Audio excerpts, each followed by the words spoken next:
Hello everyone, and peace of Christ all of you. Please invite your friends and let us have some good time together. My topic today is like a mix of topics actually, but the reason I am a little bit late, but I am like we are Arab, we are always late, you know. I mean, people go to the moon, we will go to the moon, but you know, we will be there, I mean, but late. But the Prophet Muhammad, he was there before everybody, remember that. Anyway, when I'm opening my browser, I saw a video by an atheist. And he is an ex-Muslim. You know, I understand that atheist people are genius. And I think that the word genius coming from the word genie. Because atheists, when they speak about anything, regardless if it's Islam or Christianity, they have the idea of genie. As an example, this guy here, he want to show you that, you know, he is not a fan of a Christianity, but he understands that Jesus is better than Muhammad, but at the end of the day, both of them, they are bad. So I wanted to give him a spank before we go to Islam. This is his view that Jesus, why is that Jesus was also 2,000 years old, older than Muhammad? We can make it young for you. I mean, if this is a problem, my friend, we can now change the date. I mean, this is two atheists are thinking. Like, why Jesus is 2,000 years old? I mean, you know what? I never thought about it. That's a good point. You destroy Christianity. I mean, why he is 2,000 years old? How Christians even can answer that?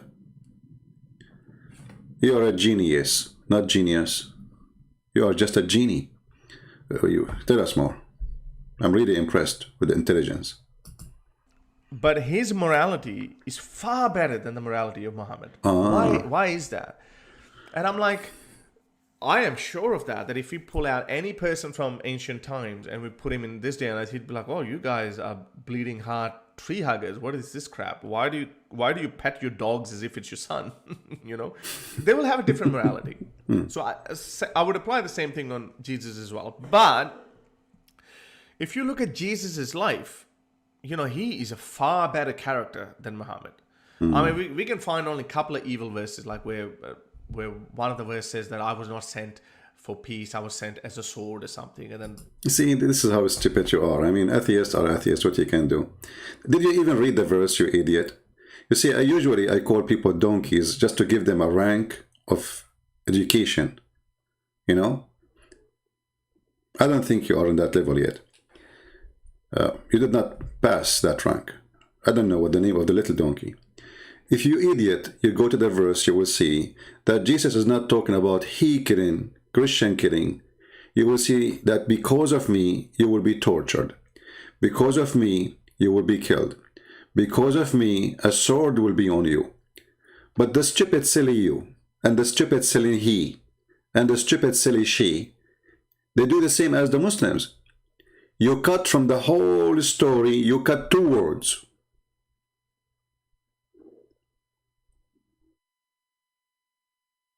Did you even read the chapter? Obviously you did not.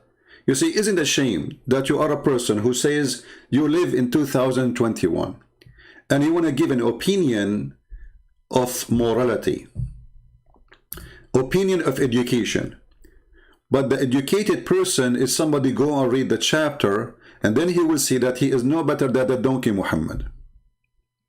Because if we can go here and read the chapter, you will see that Jesus is not talking about, I came to make war. He did not make the war. He said, love your enemy, you idiot. But because people reject his teaching, and then they will kill those Christians who they believe in that teaching. This is why Jesus, he said, you know, when you talk about peace, you know, and if you go to a house, let your peace come upon it, which means Christians should come to any house with peace. If those people reject your peace, they don't want your peace, they kick you out, your peace will return to you. The same chapter.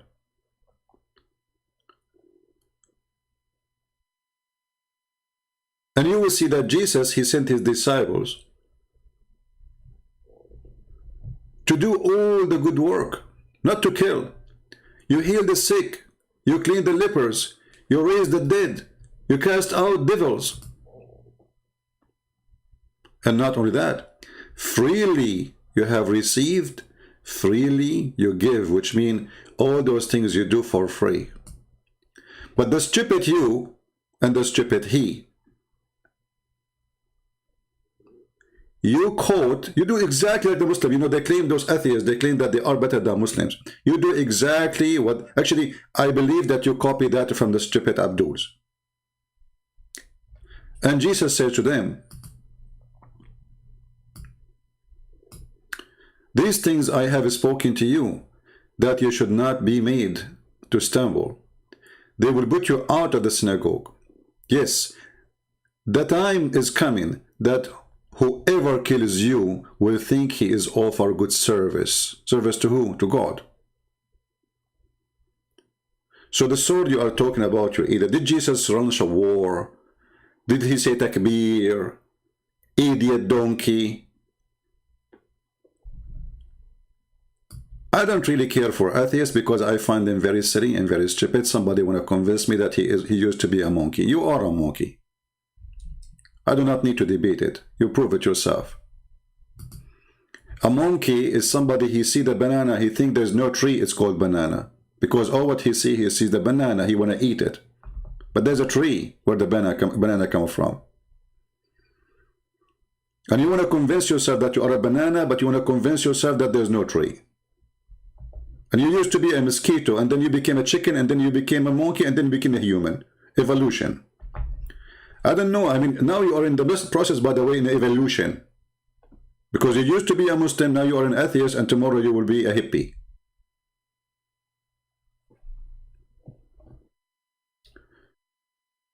So, sometimes atheists are way worse than even Abduls. You see, actually, the worst criminals in history after Muhammad is atheist. Go and see what the communists did in the Soviet Union. Stalin used to sign every morning 4,000, 5,000 people to be executed every morning. Go and see what they did in China. And they give you speeches about morality and freedom. Nobody is dictator as you are.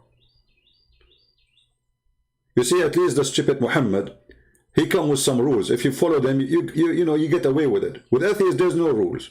The dictator, up to him, he do whatever he want. To the point even that they decide to Chinese women, you can have only one baby. This is what we got from your atheism. So a woman, a poor woman, she spent her life, she cannot have any child except one baby. And if she have another baby, she might be executed. What kind of morality your atheism brought to us? Morality for them is just to be hippie and have sex around. But they don't bring us anything good, really. In the same time, you will see how hypocrite they are. If you ask this guy, I'm not trying to insult him, are you willing to have sex with your mother? He will say, no way. Okay, why? Is that atheism thing?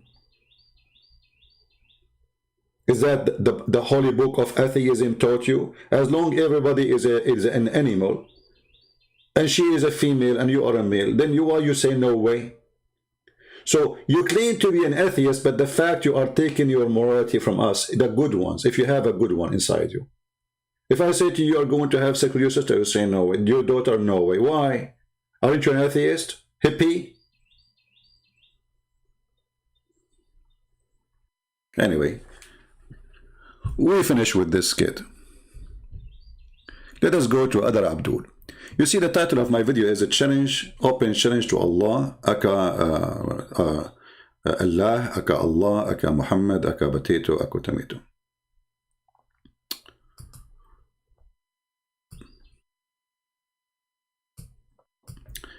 Those are the ones who teach people good manner. And those are the people who teach you about Islam. And those are the ones who have the knowledge. Yes, brother. But you know, when the Muslims they speak about the religion, I die laughing. not literally, metaphorically. Hello? Because now somebody will say to me, see, Christian Prince, he said, I die laughing. That means he claiming that he die every day and he come back. And as the same as Jesus, he said, I bring sword. Abdul, metaphorically, I die laughing. So this guy,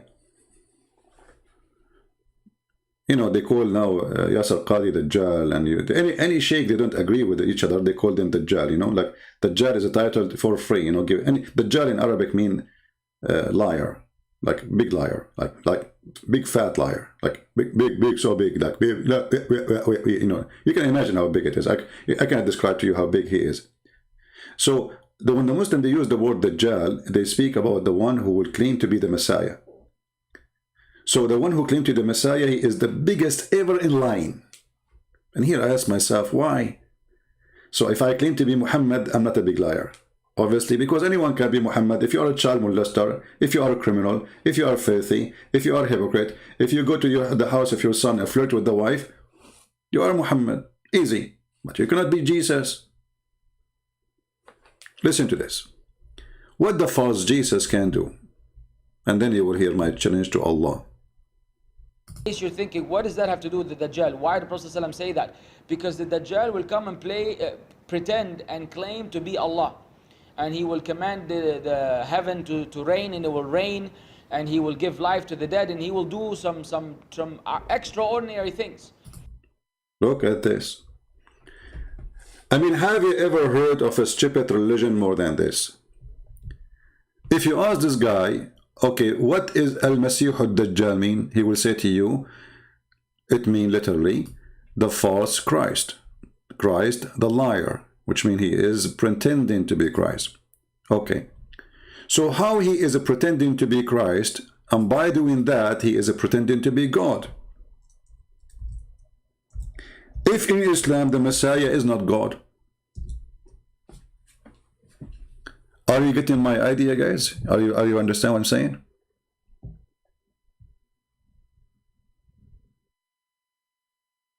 All those stories about Ad-Dajjal. So Ad-Dajjal, he is the Muslim, they don't call him Dajjal. They call him, you see in the translation here, this is a false translation, they say the Antichrist. Muslims don't believe in such a thing, Antichrist. That is a stupid Photoshop to their books. Dajjal is the false Messiah, not Antichrist. All right, that's a very false translation. So if the Dajjal is the false Messiah, how by claiming to be the false Messiah automatically he claimed to be Allah? Any Muslim can tell me? Especially the one who is worried about him, and the one who will follow him is the Muslims.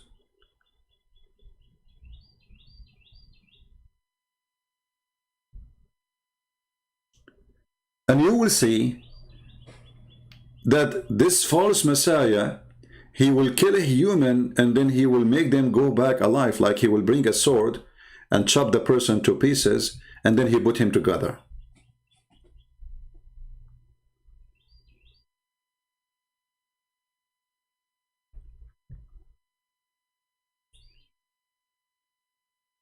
So when you claim to be the Messiah, you are going to try to convince people that you are the Messiah. So what you do extraordinary things nobody can do, because this is what the Messiah does.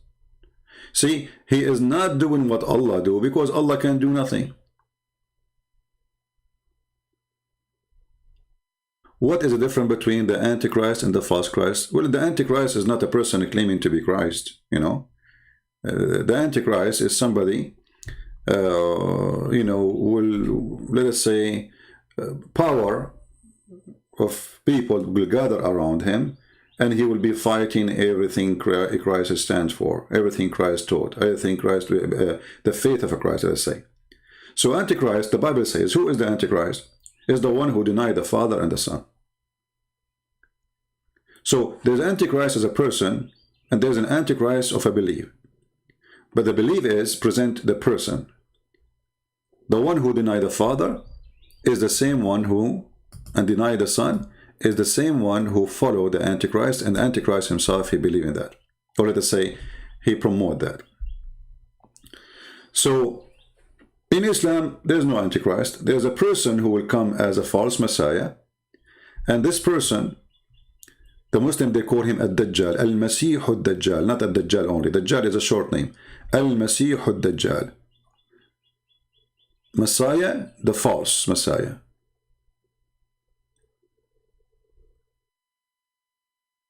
And all these stories in front of us is about this person, the false Messiah. But then you will see that Muhammad is so worried about Muslims thinking about this false Messiah to be Allah. We heard this Abdul saying that this false Messiah will claim to be Allah. Did you hear it?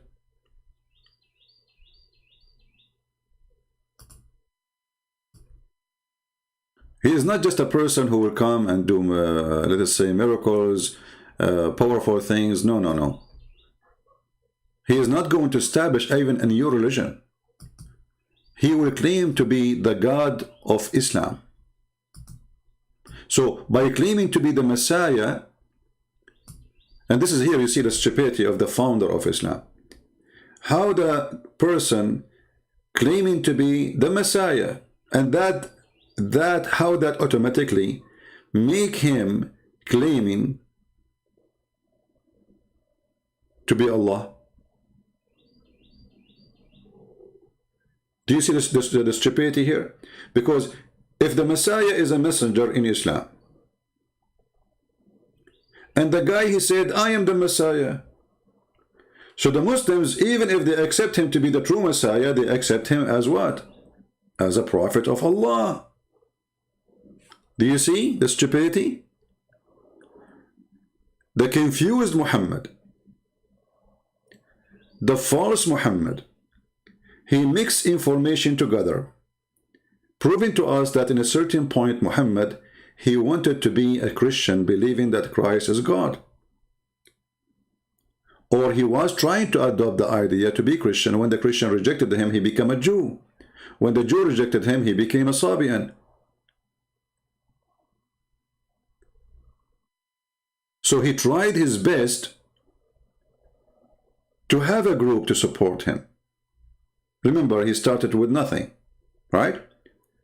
And his wife Khadija, if you remember, when Muhammad first time been squeezed like mayonnaise and no mayonnaise came out when he came from the cave, his wife Khadija, she took him to a priest. The Muslims, they say that Khadija, she was not a Nasara. Nasara is a Christian sect, which is like Jehovah's Witnesses, false Christian sect. Heresy. If Khadija was not Christian sect, false sect, why she took him to the priest? Because if she is not, then she is pagan, and then she will take him to a monk who is a pagan monk.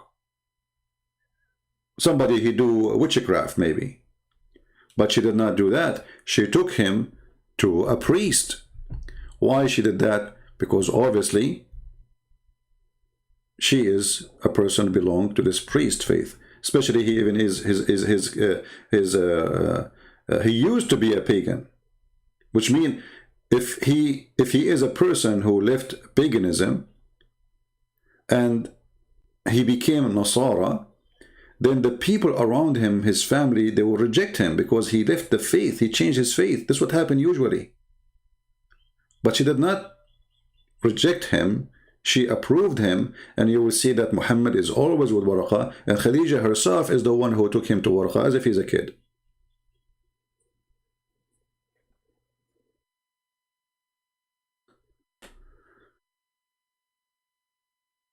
So my questions and my challenge to Allah, Aka Muhammad, Aka Abdul, Aka Sheikhs, all of you are Aka nothing. What in the world happening that somebody claimed to be the Messiah, suddenly the Muslim, they think he's Allah? Any Muslim can tell me? How the Nasara come to believe in? Well, there is many, as any belief, anyone can create an idea and people follow it, like Jehovah's Witnesses, like Mormon. Very easy. I know I can claim something. I will find a bunch of idiots, believe me, and then we grow.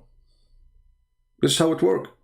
It's not like a there's like, if you go and read the history in example in USA, this is in this century, not like in 20 centuries ago. I mean, America is a new country as a civilization after the Indian. You will see there's many cults. Even some of them, they claim to be the Messiah. There's a guy, he used to be, I think he lives, I don't know where, Florida somewhere. He claimed to be the Messiah, and he have only women with the big breast around him. Like Muhammad, he liked big breast. And he claimed to be the Messiah. And there's people, they come to him. And he died a few years ago. So if you think that's how this can happen, it can happen. There's right now, there's people, they worship Shaitan. There's a synagogue of Satan. Literally. Their God is Satan. They worship Satan. They wear black clothes, they put rings in their face, blah, blah, blah, blah, and then they go to their, supposedly they call it a church or a mosque, and then they pray to Shaitan. He is our Lord, he is the Lord. Which is remind me of those people that Muhammad himself, obviously he worshipped Shaitan too. Because even the hadith says that Muhammad, he received command from the devil.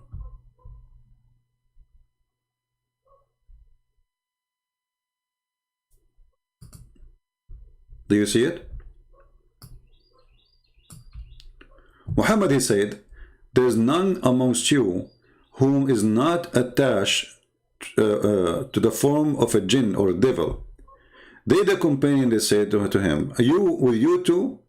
Thereupon he said, yes, with me too. But Allah, he helped me against him, so I'm safe from his hands, and he does not command me but good. Do you see it?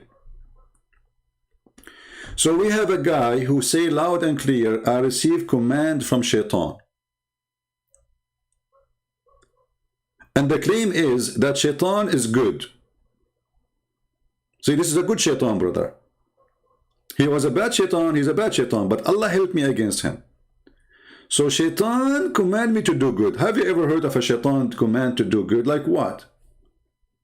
Hey Muslims, can somebody give me a good command of Shaitan? I want to learn one.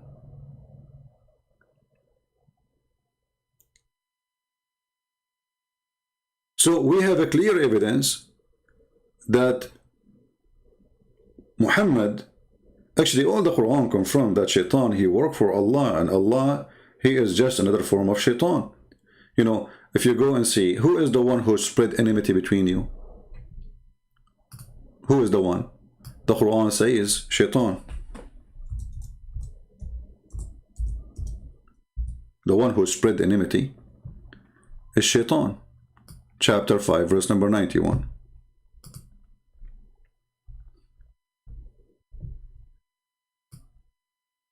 You see it?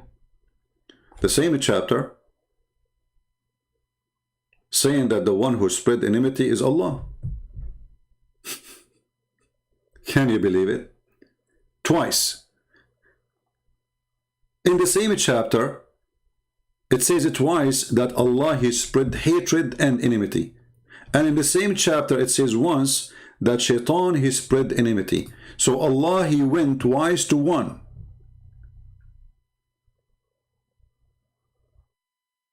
This is chapter 5, verse number 14. Allah spread hatred and enmity between the Christians. The same chapter. So we string them with enmity and hatred between one to other. In the same chapter, you will find in chapter 5, the same chapter, verse number 64, Allah will spread enmity and hatred between the Jews. So the Quran says Shaitan, he do spread enmity and hatred once. In that chapter, Allah spread it twice. So you will find that the goal of Satan and the goal of Allah is in total agreement. Both, they do the same act, spreading hatred. While Jesus was saying, and he said, love your enemy. Forgive those who do bad to you. Actually, even, What is the most famous prayer we Christians we pray? I just remember something. What is the most famous prayer we Christian we pray? Somebody tell me. I know the sound take time to come to you.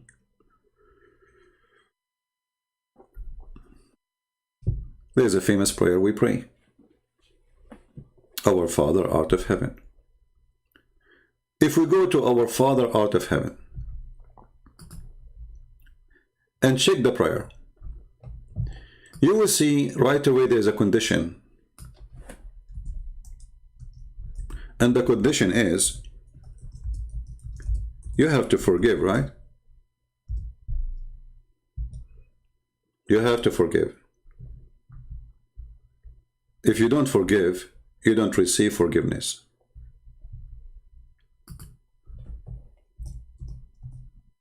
When Jesus, he said to us, pray like this,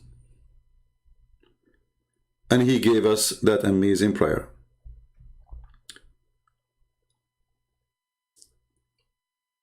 Can Allah give Muhammad a prayer equal to it, or even better?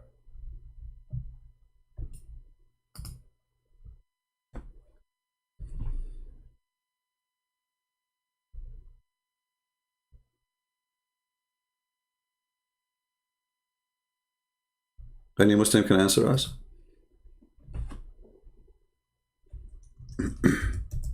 Can Allah come with something equal or better? Like, do you have Muslims in your religion? Something better?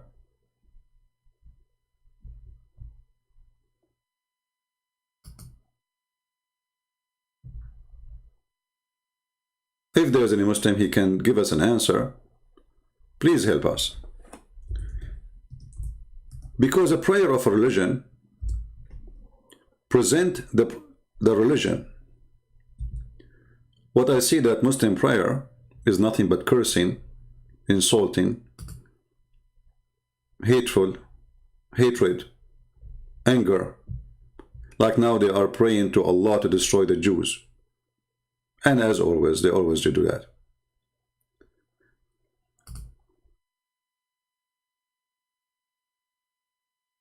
So while Jesus was teaching people to be good, to forgive to others, the Quran was speaking about revenge and killing.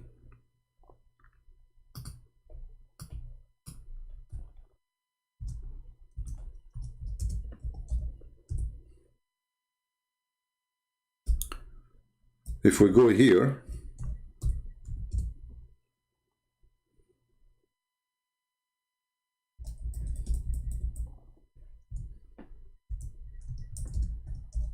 let's open this verse. All of Islam is about hatred and revenge.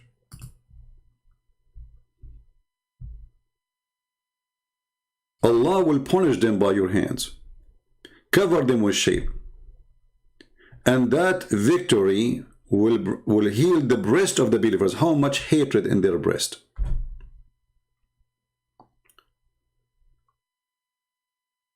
And then if you go to the prayer of the Lord, which he taught us to pray, when he said pray like this, you will see how amazing, how beautiful it is, how simple, how nice.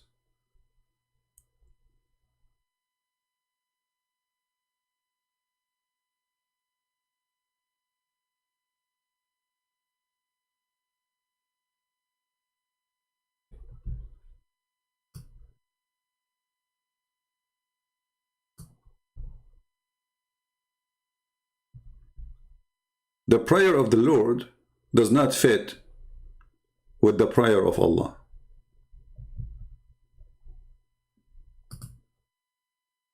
It does not, in every way, in every mean. However, actually, I remember that Muhammad, he wanted to be, Muhammad always is a thief. Muhammad always is a thief. So once Muhammad, he was asked how to be healed from illness. and he start quoting the same prayer which is our Lord he taught us, which is proving again that Muhammad is nothing but a fraud and a scam. If we ask the Muslims,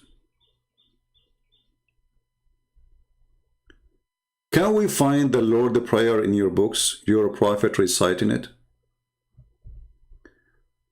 Vengo, you wanna answer me?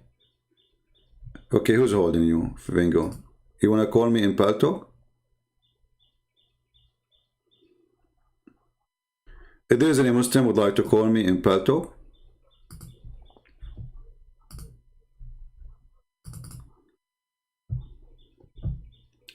if there is any Muslim would like to call me in Paltalk and answer me, as I heard I saw in the chat somebody saying he can answer me.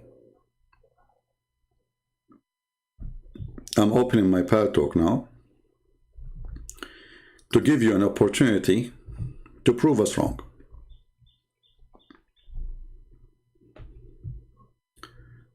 Alright, my Paltalk now is open. If you are willing to talk to me, please don't hesitate to text me immediately right now and I will call you. You cannot call me right away, you have to text me first. Just text me and I will be happy to call you. Tell me I'm a Muslim. Don't text me, says hello. Tell me I'm a Muslim, I want to talk to you. Alright? Yeah, they can only answer me face to face. That's it. Face to face.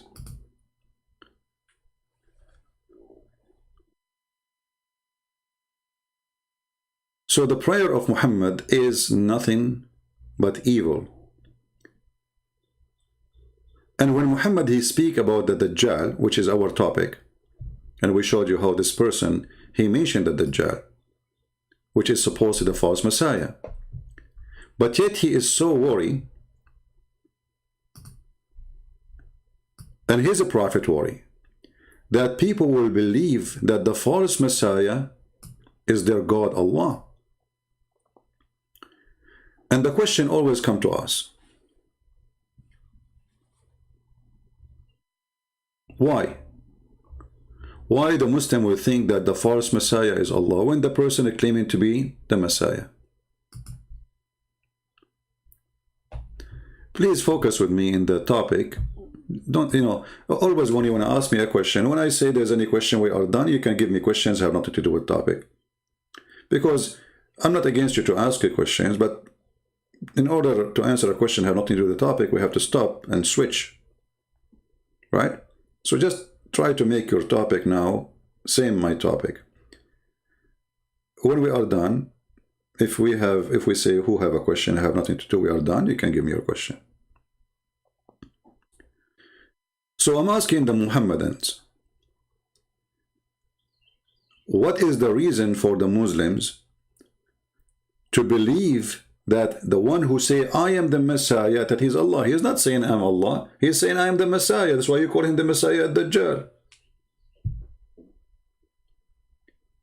Unless you are saying that when he say I am the Messiah, automatically he become Allah, your God.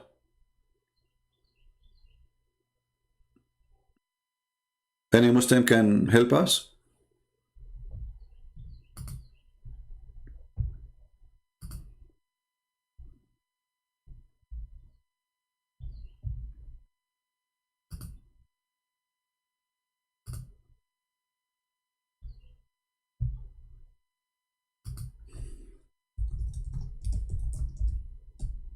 Anyone?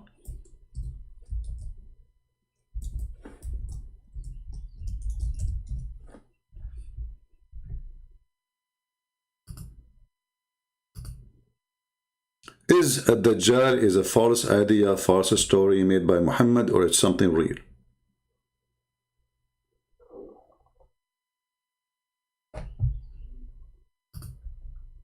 My Paltalk is open. If you are a Muslim and you are serious, you want to talk to me, feel free. I'm willing to listen.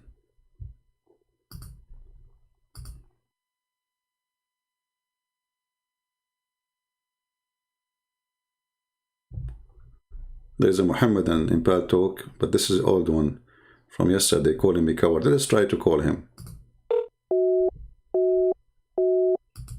No, he is not online. You know, they call me coward. They challenge me when I am not online. Okay.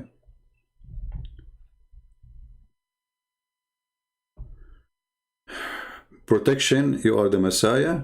Well, you are not. I can prove it very easy. Here we go. I will give you a banning from my page. Well, can you come back?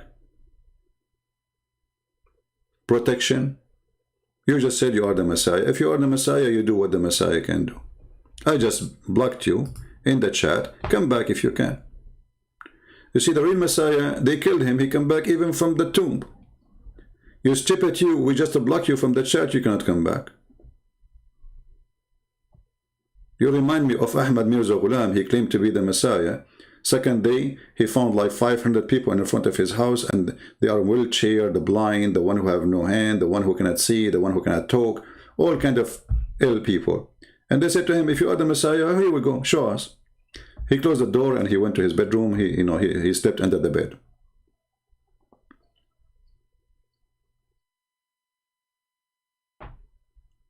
Any Muhammadan can answer us?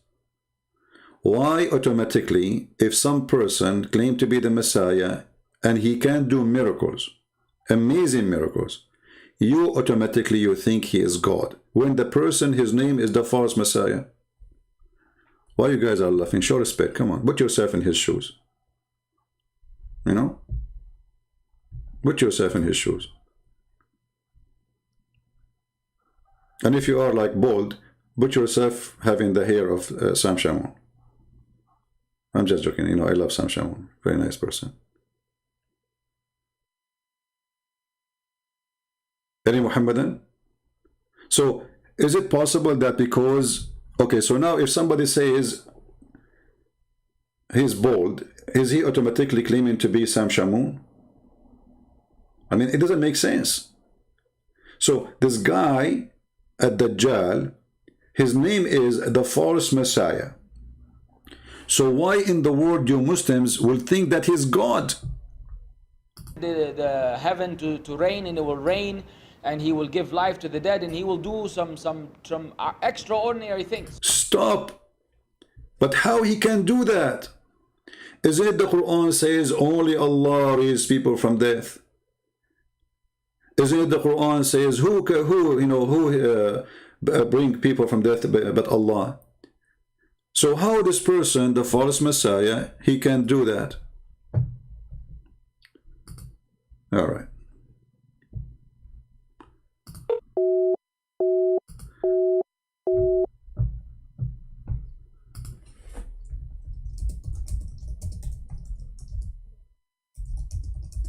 Mr. Ahmed, the one who texted me, add me to your list. Maybe I can call you because it's not working. Add me to your Pal Talk list because sometimes your setting can be wrong.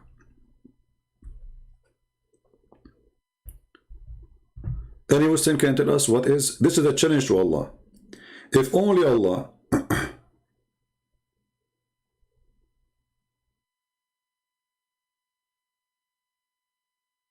can raise people from death, and only by the permission of Allah anyone can raise people from death.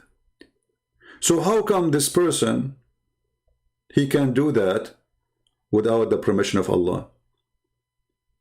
Does it say anywhere that Allah is the one who made this person able to do so?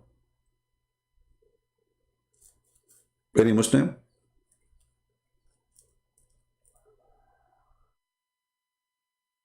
Even the story says that this person, he can cut a person to pieces and then he put him together.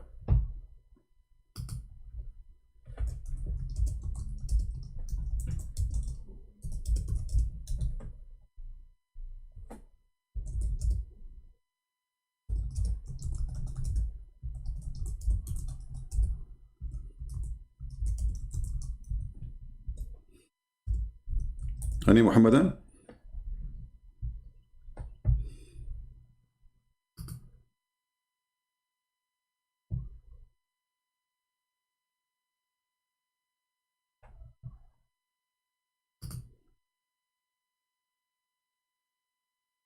Who is the one wearing burqa? You see, the Muslims, all of them, they come with excuse saying we debate Christian prince only face to face. And I say to them, I don't go anywhere. I sit in my place, in my home, drinking my coffee. Here we go, it's my coffee. And you drink your camel urine, and we can debate. What this challenge is about. This is an act of cowardness, avoiding what will happen after. A person who he trusts his God, that he have answer, there's no need to say face to face. I mean, here we go, we are talking. And not only that, here we can show reference, not like an over a table and you talk, I talk, and philosophy.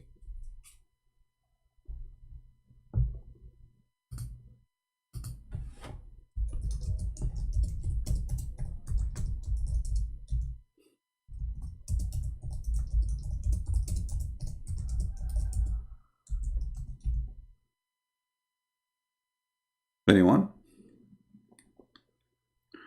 What is your best coffee? I drink Greek coffee. That is the best coffee. You make you grind your coffee very fine, you know, not just extra fine. It's very simple actually to make it.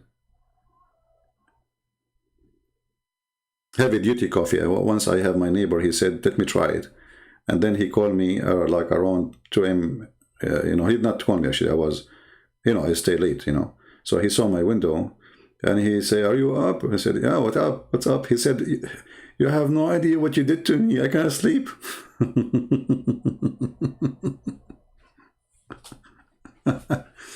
So Muslims, drink your coffee and try to think about it.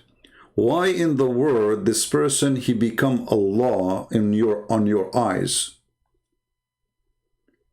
If a person, he can create, or let's say he can make a dead man come from the grave, and he is a false Messiah, you believe he is Allah suddenly.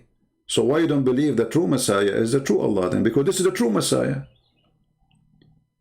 Imagine this is stupid religion. There is stupid prophet come with a stupid idea that a false person who claimed to be the Messiah, he is fake. And then he do miracles. And then because he do miracle, they will think he's Allah. But he's saying, I'm the Messiah.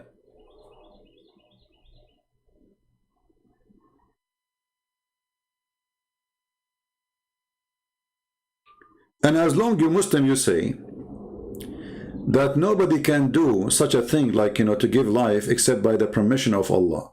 Did Allah give the permission to the false Messiah to raise people from death?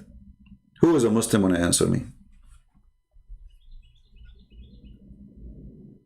Anyone?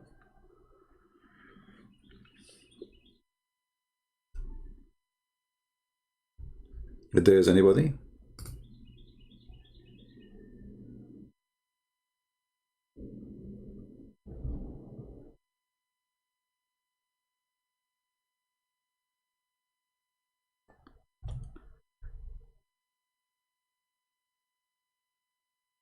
We don't use Skype, we're using Paltalk.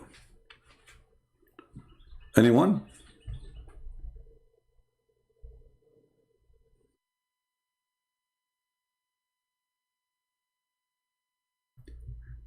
Let us see some of the miracle of the false Messiah.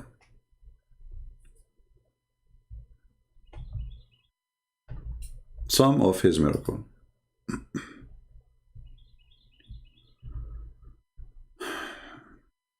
Unbelievable.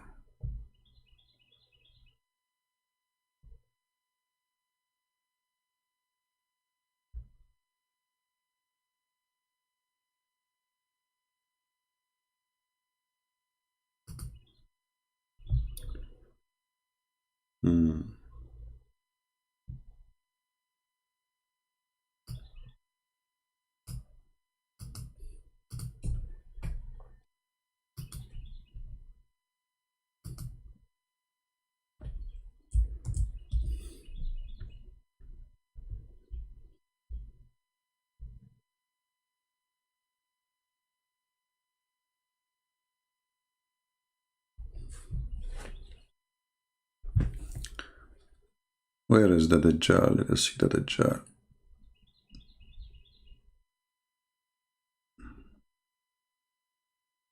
Here we go.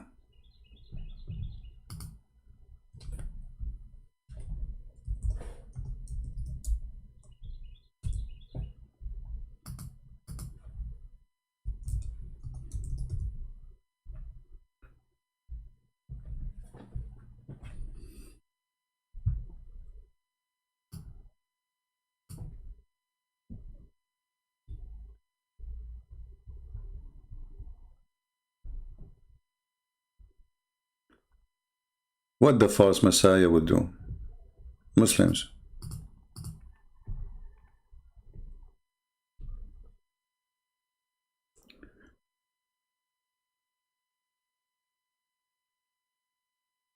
Anyone have an idea?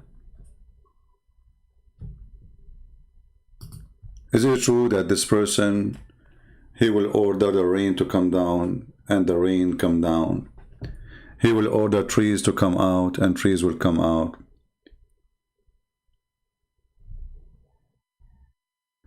But is it true it says that this is all happened by the will of Allah?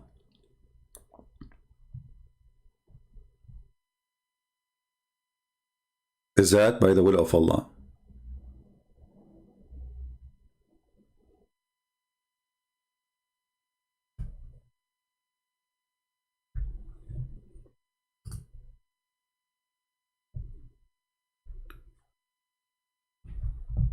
Any Muslim?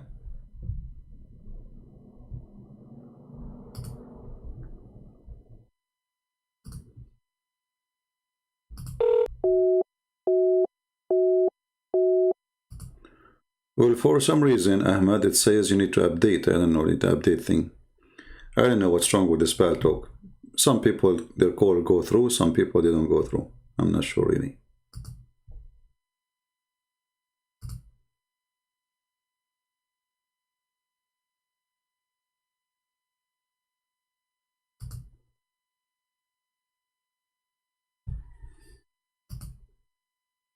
Any Muslim?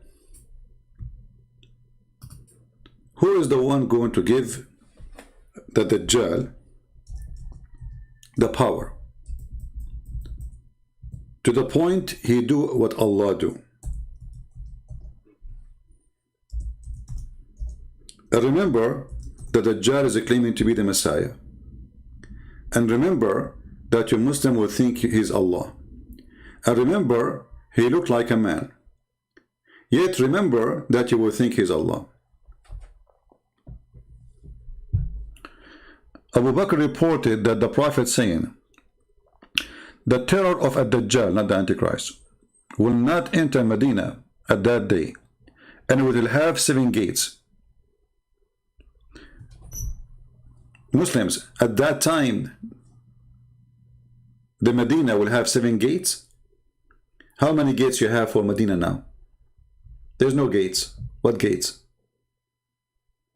Your prophet prophesying in the future, because this will happen before Judgment Day, that when the Dajjal come,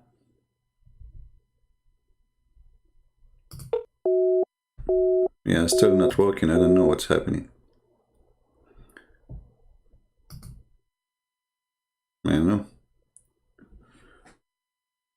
When the Dajjal will come, you know what? I will try to update my Paltalk, but it says from their side it needs to be updated, not from my side. But I will just do it for the sake of maybe. You never know.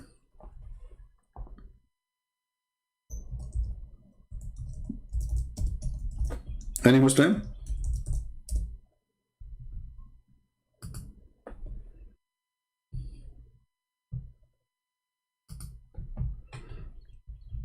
Let me delete my Paltalk for a moment, install it again. Maybe the problem from my side, I'm not sure. You know, this stupid program. And if we use Skype, the problem with the Skype is there's no good control.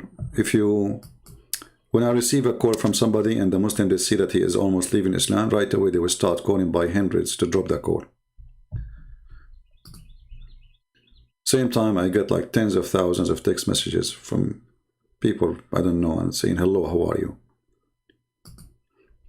Let me install it again.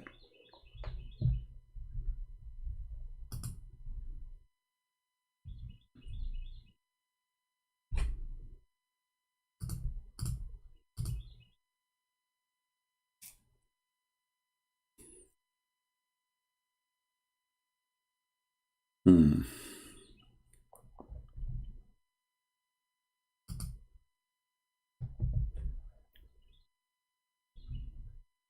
on.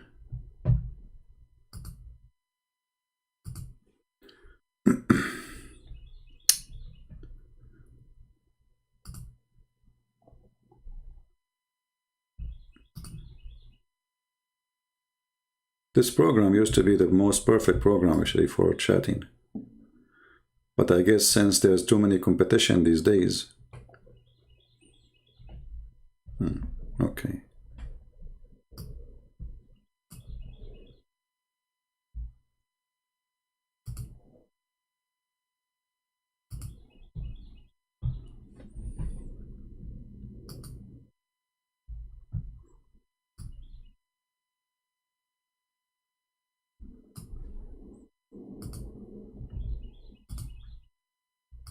We're trying to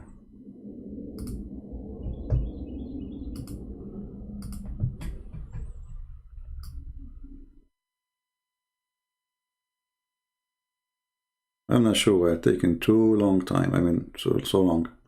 Anyway, I'm restoring my pal talk for now, but we will wait until it's ready. So do we have any Muslim have anything to say? You will notice that everything Muhammad he said about Ad-Dajjal is a fiction.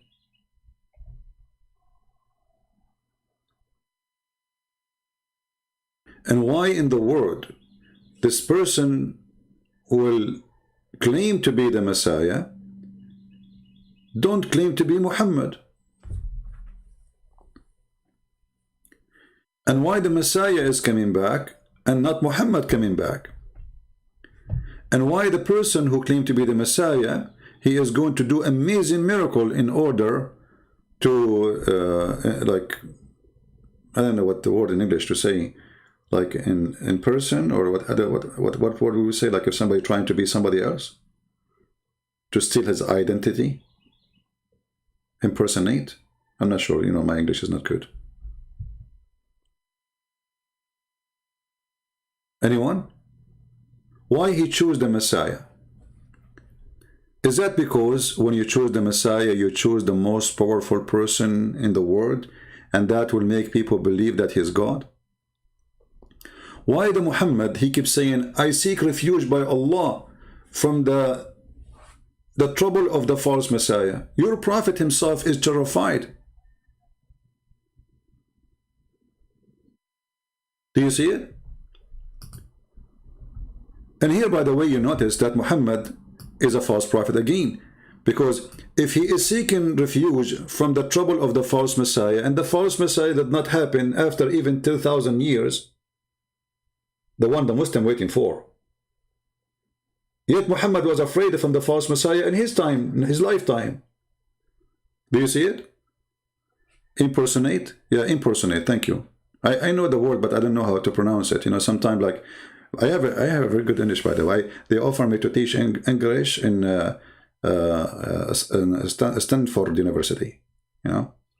But I said to them, you know, I am illiterate like Prophet Muhammad, and they said, no problem, no problem, perfect, because it's proven by science. Illiterate can be a teacher. Illiterate person, he can be the best, always, proven by science. And best example, Prophet Muhammad. Any Muslim?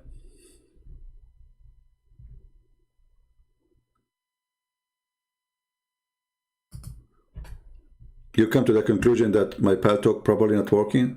Don't think about it too much, man. I just installed it, and now we said that already.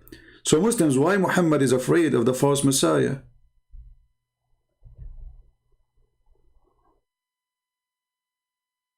Right? Well, you know, the Messiah, our Lord, he mentioned there's many false Messiah will come. He said, you will see him. He said, they say he's here, he appeared there. He said, don't believe them, right? So we knew that. But this Muhammad, he claimed there's only one false Messiah. And this false Messiah, the Muslims, when they see him, they will think he is Allah. You see, this is our topic. It's not just about the false Messiah. This false Messiah, he can do amazing miracles.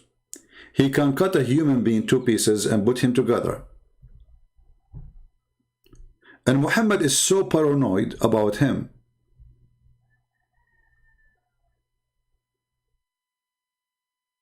To the point he is afraid that the false Messiah will come in his time. Was Muhammad a prophet? Muslims, they say yes. So how he keeps saying, I seek refuge from this and this and this, and he count the false Messiah? Muhammad will be witnessing the trial of the false Messiah? You see, I seek refugee. He did not say, I seek refugee for you. I seek refugee. Muhammad himself is paranoid. He is so afraid that the Messiah will come in his time. He was so paranoid about many things he said. As an example, the people of Gog and Magog. Once he woke up from the sleep and he says, we for you Arab, because the Gog and Magog, they open a hole like this, and he made a hole in his hand using his fingers.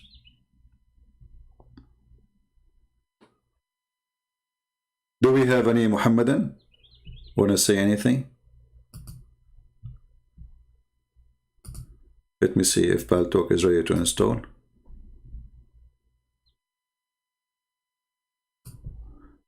Okay, finally it's ready to install it and install it.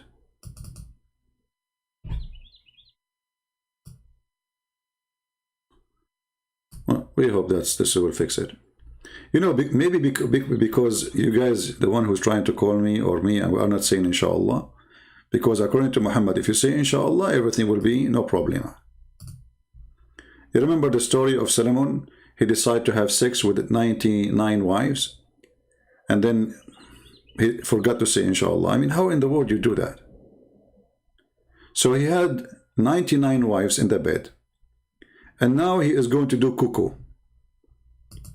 He took off his pant and he started doing the job. And the purpose, brother, is to make, brother, babies that will do jihad.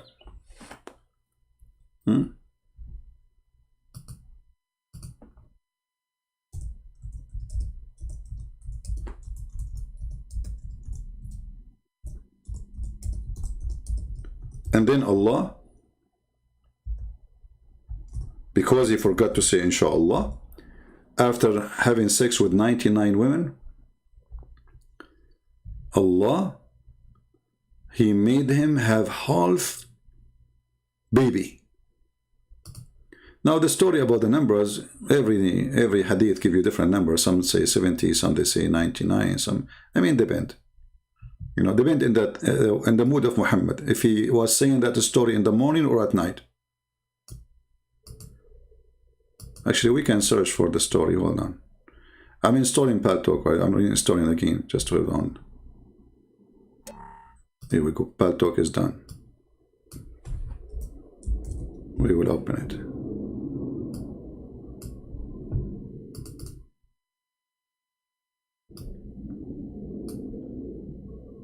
Okay.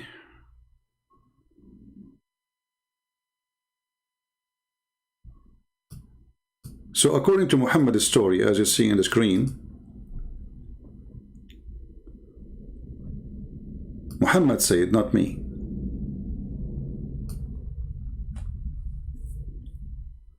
Abu Hurairah reported that the Prophet of Allah is saying the following: Sulaiman, the son of David, the apostle of Allah, observed, I will have intercourse with 70 wives.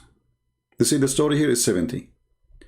During the night, one night, all of them will give birth to a male child who will fight for the cause of Allah, so they will join Hamas. His companions, you know, his companions, let me open Paltalk, hold on. It asked me to give permission. All right. So his companions, they said to him, don't forget to say inshallah. They told him.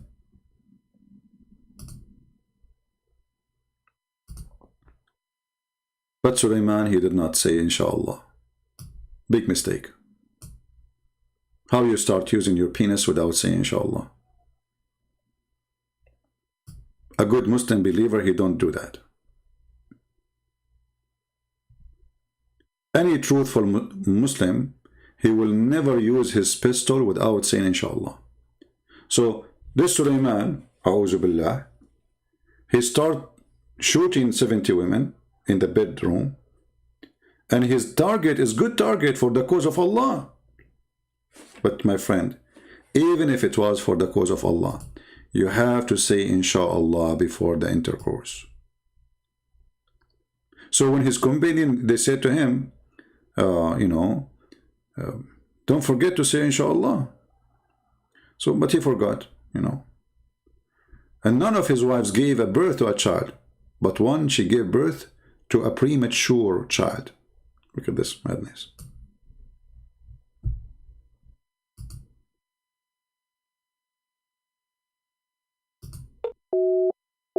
Yeah, still the same, my friend. Mr. Ahmad, the one trying to contact me, I don't know, I'm trying to call you, it's not working, my friend. Okay, let's see this person.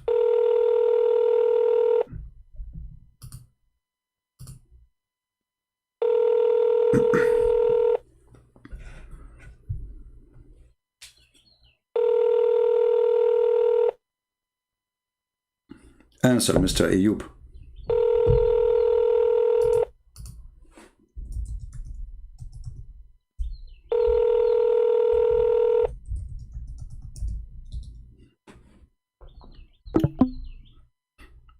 He's not answer.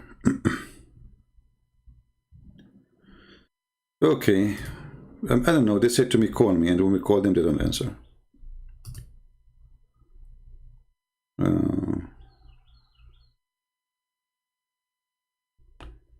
Somebody's asking, can you refute a Muslim about Jesus does not know the hour? Well, the answer for this very simple. You see, if you read the same chapter where Jesus said, only the Father know the hour, but Jesus, he said, when those things happened, I will come. So he knew the hour.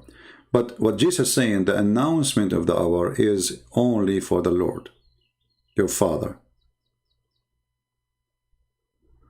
The Lord, the Messiah, saying that my Father, your Lord, he will announce it. And he is the one who make the decision.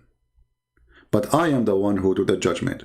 So in Christianity, the Trinity is very simple. The Father, he gave the Son. Let us say, we divide the responsibility. I decide, I announce my decision about the hour. You do it.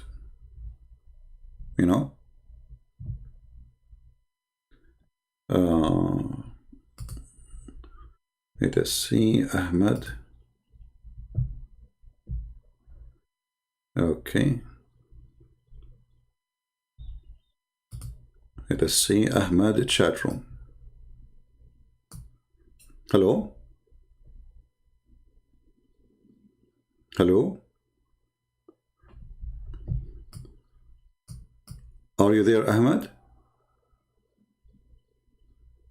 Do you hear me, my friend? The problem in the chat room, we cannot speak in the same time. Just to let you know.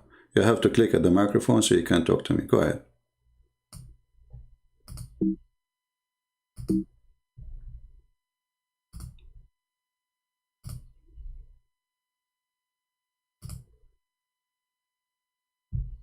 Are you there?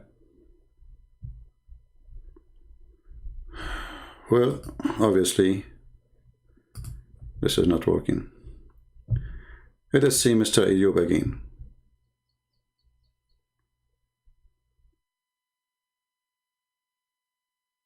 Some subscription thing pops up. Can you call again? Yeah, it's free. It's free.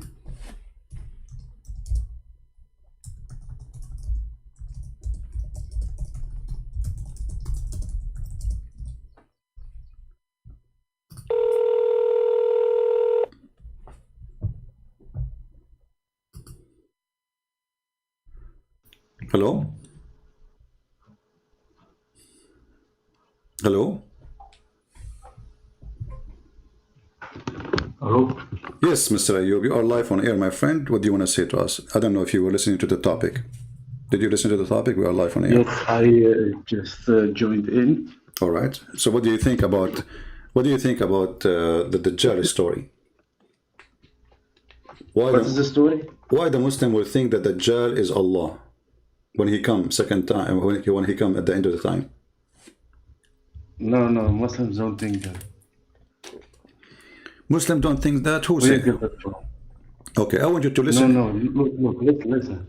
Okay. I will explain it to you, yeah? Okay, before you explain, let's make it clear for you. Okay, before you explain, because we don't want to waste our time and your time, you know, my friend. So listen to this video. This is your brother. He is a sheikh, you know, and he's explaining what will happen that, you know, people will think he's Allah. Why? Because simply this person, obviously, he will do a lot of things. And there's, you know, tons of videos on the internet. You can watch them, and even I can show you what your prophet said. So let us see what this person will say. Dajjal will come and pretend and claim to be Allah, and he will command the heaven to rain, and it will rain, and he will give life to the dead, and he will do some extraordinary things. Did you hear it? The Dajjal will come and he pretend to be Allah. What do you say? Wait, it's I have delay. You did not hear the sound of the person? No, wait. Okay, hold on. I think I need to play on my phone. Oh, no, it's okay. I will make it work for you. Hold on. I think because I'm using the microphone, I have to unblock my that will be a problem if I do that. Let us see. Okay, you know what? Forget about this guy. Let me show you what your prophet said. Did your prophet say that he's afraid that the Muslim will think he's Allah? I don't think so, no. All right. No. I will give you a hadith. You can open it on your side if you want. Or you can see it on my screen if you want. Just to be sure to mute Paltalk so we don't have double voice. This hadith here in front of me, and I will post it for you. You can read it in your Paltalk, and I will give you even the link. It says that But you need to show me Sahih, yeah? Yeah, Sahih. Don't show me. Yeah. This is, you know, I know Islam is full of weak things, right? I mean, you are saying No. You need to show me from Sahih only. If you don't show me Sahih, I don't want to see it, okay? But this is weak, so what we would do now? Yeah, if it's weak, then I don't want to see it. So what weak mean? What weak mean? What do you mean by weak? What does that mean? If scholars say it's weak, then I don't accept. So what does that mean? But when you say the scholars say weak, what does that mean? If you show me hadith, you need to show me authentic. I understand. What weak mean? If you don't show me authentic, then I don't accept. But what weak mean? Does it mean like fabricated? Yeah. So you Muslims, you write in your books lies about your prophet? No, who say that? No one say that. You just said it's fabricated. No, I say if it's not authentic, then it's fabricated. Okay, who is the one who wrote this fabricated story in your book then? Isn't it you Muslims? Who is Al-Bukhari? Who is Muslim? Who is Ibn Majah? They are scholars. Huh? Okay, so why they are writing those stories? You just said it's fabricated. Why you Muslim, you write fabricated story about your prophet? No, but I say to you, if they rate the hadith. But if it's fabricated, why they are writing in their book a fabricated story? They should say this is garbage. We throw it away. We will write what is what the point. Who say that? Okay, listen. Who say that? Okay, no problem. Listen. Well, listen. No, listen. This is a sahih hadith. The hadith I just mentioned to you is sahih. So let us stop playing the game of weak. I wanted to show the people anything we show the Muslim right away, they say it's weak. Anything is they don't like, they call it weak. They don't even know what the hadith is about. Maybe they never even heard of it. Anything they don't like, they say weak, just to throw it away. Okay, so now listen. This is sahih. So what we will do now? You're a prophet saying, I am afraid that you are going to be confused and think that the Dajjal is Allah. I say to you that the Dajjal is as the following. He described him that he is short, He is fat. He Okay, is. show me the hadith. I give it to you. scroll down. I give it to you in Paltalk. I give it to you in Paltalk. You can read it there too. Wait, I need to see the hadith.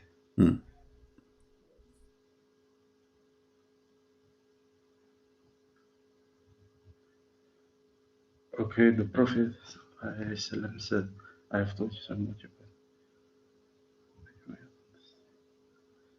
Well, yeah, this is a description of the Dajjal. What's the problem with that? Exactly. But Muhammad saying the difference between him and Allah is just one eye.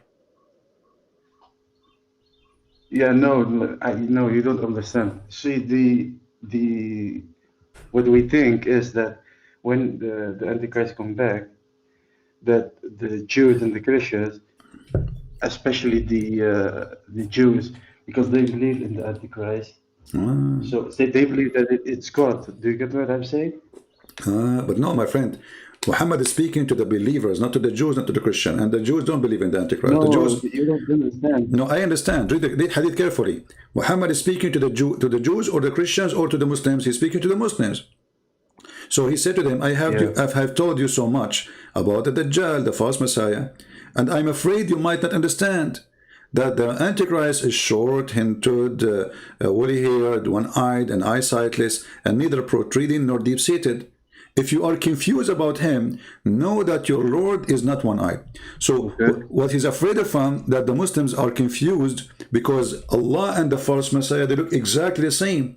So Muhammad now is giving you. No, it doesn't say that. Well, It doesn't say that. Well, what do you mean? It's in front of you. Okay, what the difference between the false Messiah and the real and Allah? My friend, the Messiah is a human, correct? The false Messiah is a human. Yeah, yeah. The real Messiah, the real Messiah, according to Islam, he is just a human. He is not God, right? Yeah. Okay. Sure, yeah. So the false Messiah is claiming to be the Messiah. So why Muhammad he's worried about you Muslim thinking that Allah is the false Messiah when he's a man? Because you don't understand. Look, listen. I will explain. Explain. When Okay. the false Messiah comes back, look. When the false Messiah comes back, he will deceive people, and he will do miracles, and people will believe he is God, because you believe But this is not a man is God. But this is not my question. It's not, you see, the Muslims are the one to believe him, not us. This is not us. Muhammad, he's afraid that the Muslims will follow him, not us. Not us. Yeah, of course. So I how will Muhammad, explain. okay, how Muhammad make you now able to recognize that this is not Allah? He said, you should know that Allah is not one-eyed, right? So this guy, he have a problem. He looked like Allah exactly. He's short. He have curly hair. He's neither protruding. It's in the front. It's in the front of you. What is the okay? What is the only? What is the only? Okay, how many eyes Allah have? It doesn't matter. No, it matters for me. I want to learn about Allah. I want to convert to Islam so I can get the 72 versions. What do you mean doesn't matter? I want to see. I want to see how Allah he see me. Do Allah he see me if he turn his face, or he see me? He sees all see. Okay, so your prophet saying he is not one-eyed. How many eyes he have? I don't know. Maybe 2, maybe 5,000. It doesn't matter. Well, that, he doesn't have one, and well, we know. If you have 5,000, that will make him a spider or a bees, you know. But you see, well, I'm not making fun. You know, your prophet says the only difference between the false Messiah and Allah is one eye. Okay, do Allah have a hand? Do Allah have a hand, my friend? Yeah. Okay, that's true. How many hands he have? I don't know. 2 hands. And I can show you the hadith. Where it say that? Okay, here we go. You go show fake hadith again? You Muslims, you have a lot of fake stories, it look like, you know, because anything we show you, say it's a fake story. No, you make a fake story, because last time you lied. Ah, I lie. I remember you lied. Ah, okay, I lie. Okay. You lied about that. Listen. Last time, because I want to ask you a question after you finish. Because last time you lied about Zakir Naik. Okay, you can ask me, you can tell me about the lies as much as you want. Here it says, and he's both his hand, Allah, he have 2 hands, and both his hands are right hands. So not only Allah have 2 hands, it's in the hadith in front of me, it says there, and both his hands are right hands. So not only he have 2 hands, he have a birth defect, he is born with 2 hands in the right. I don't see the. Oh wait, it's. I have delay maybe on my screen. Wait. No problem. Is it the hadith? It is a hadith, yes.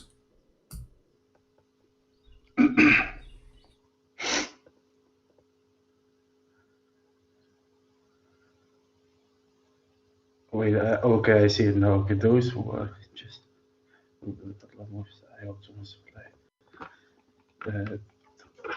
Those who are just in their release and the deeds. And both his hands. All right. Okay. Okay. So what's your point? You said to me, I said Allah have two hands. You No, said, no. I didn't say it's not true. I said where is the evidence? I didn't say it's not true. okay. Okay, I have no problem So with now we are forming a man. Allah have two eyes. Allah have two hands. Allah have 2 feet. Allah have two arms. So this is a man. And now your prophet saying, I am afraid that you will think that the false Messiah who is a man, you will think that he is Allah. You know why I Muhammad? explained to you.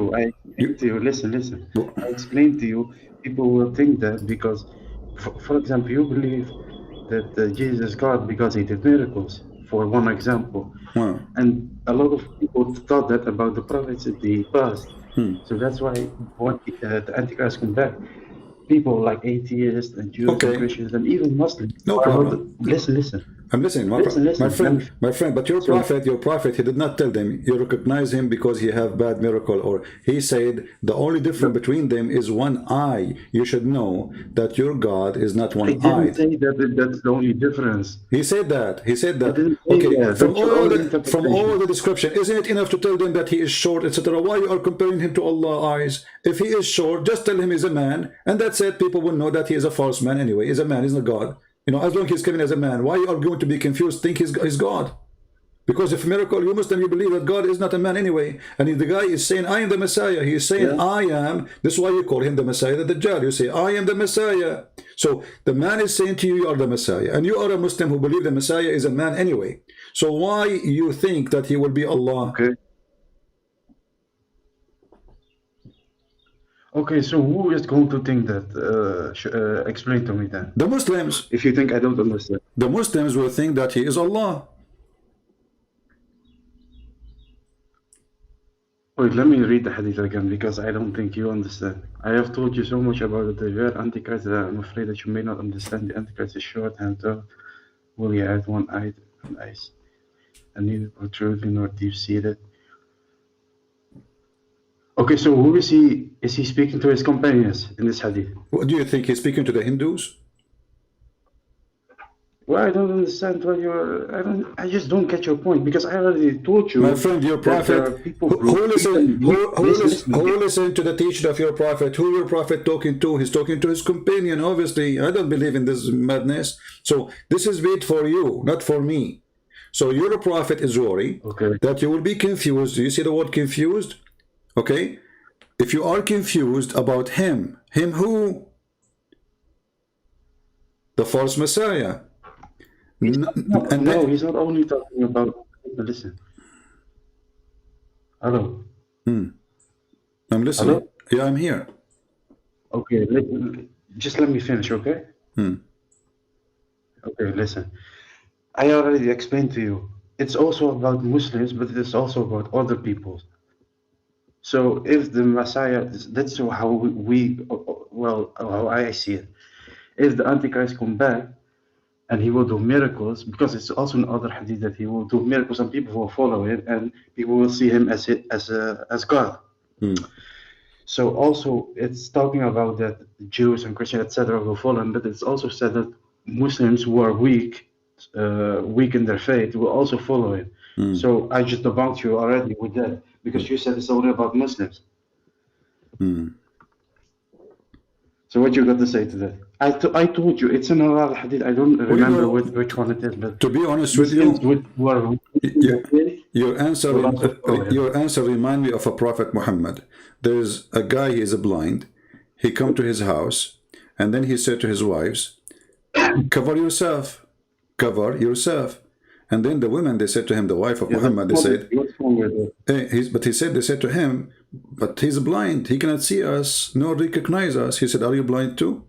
So I am saying the same to you. So now you are saying to me that this hadith is for everybody, not only for the Muslims. And Yeah, there's of course some it's for everybody, because the Quran is okay, for all mankind. okay, hold on, and then the only way to prove that this false Messiah is false is Allah don't have one eye. What does it have to do with Allah have one eye or two? I thought you Oh my God, Muslims. you don't understand. No, I understand. The answer is very simple. He don't have one eye. The only difference, how we can know that this is not Allah? You should know that your Lord is So what not are you one saying? eye. You think that Allah is a man? I'm not saying your prophet saying that the only way to find out if he is Allah or not, ask him to take off his sunglasses and look at his eyes and tell him, look me at the eye. Hey, look, no, look here, look here. And if he have one eye, that means he is not Allah. He have two eyes and they are fine. This is Allah. That's what he's saying.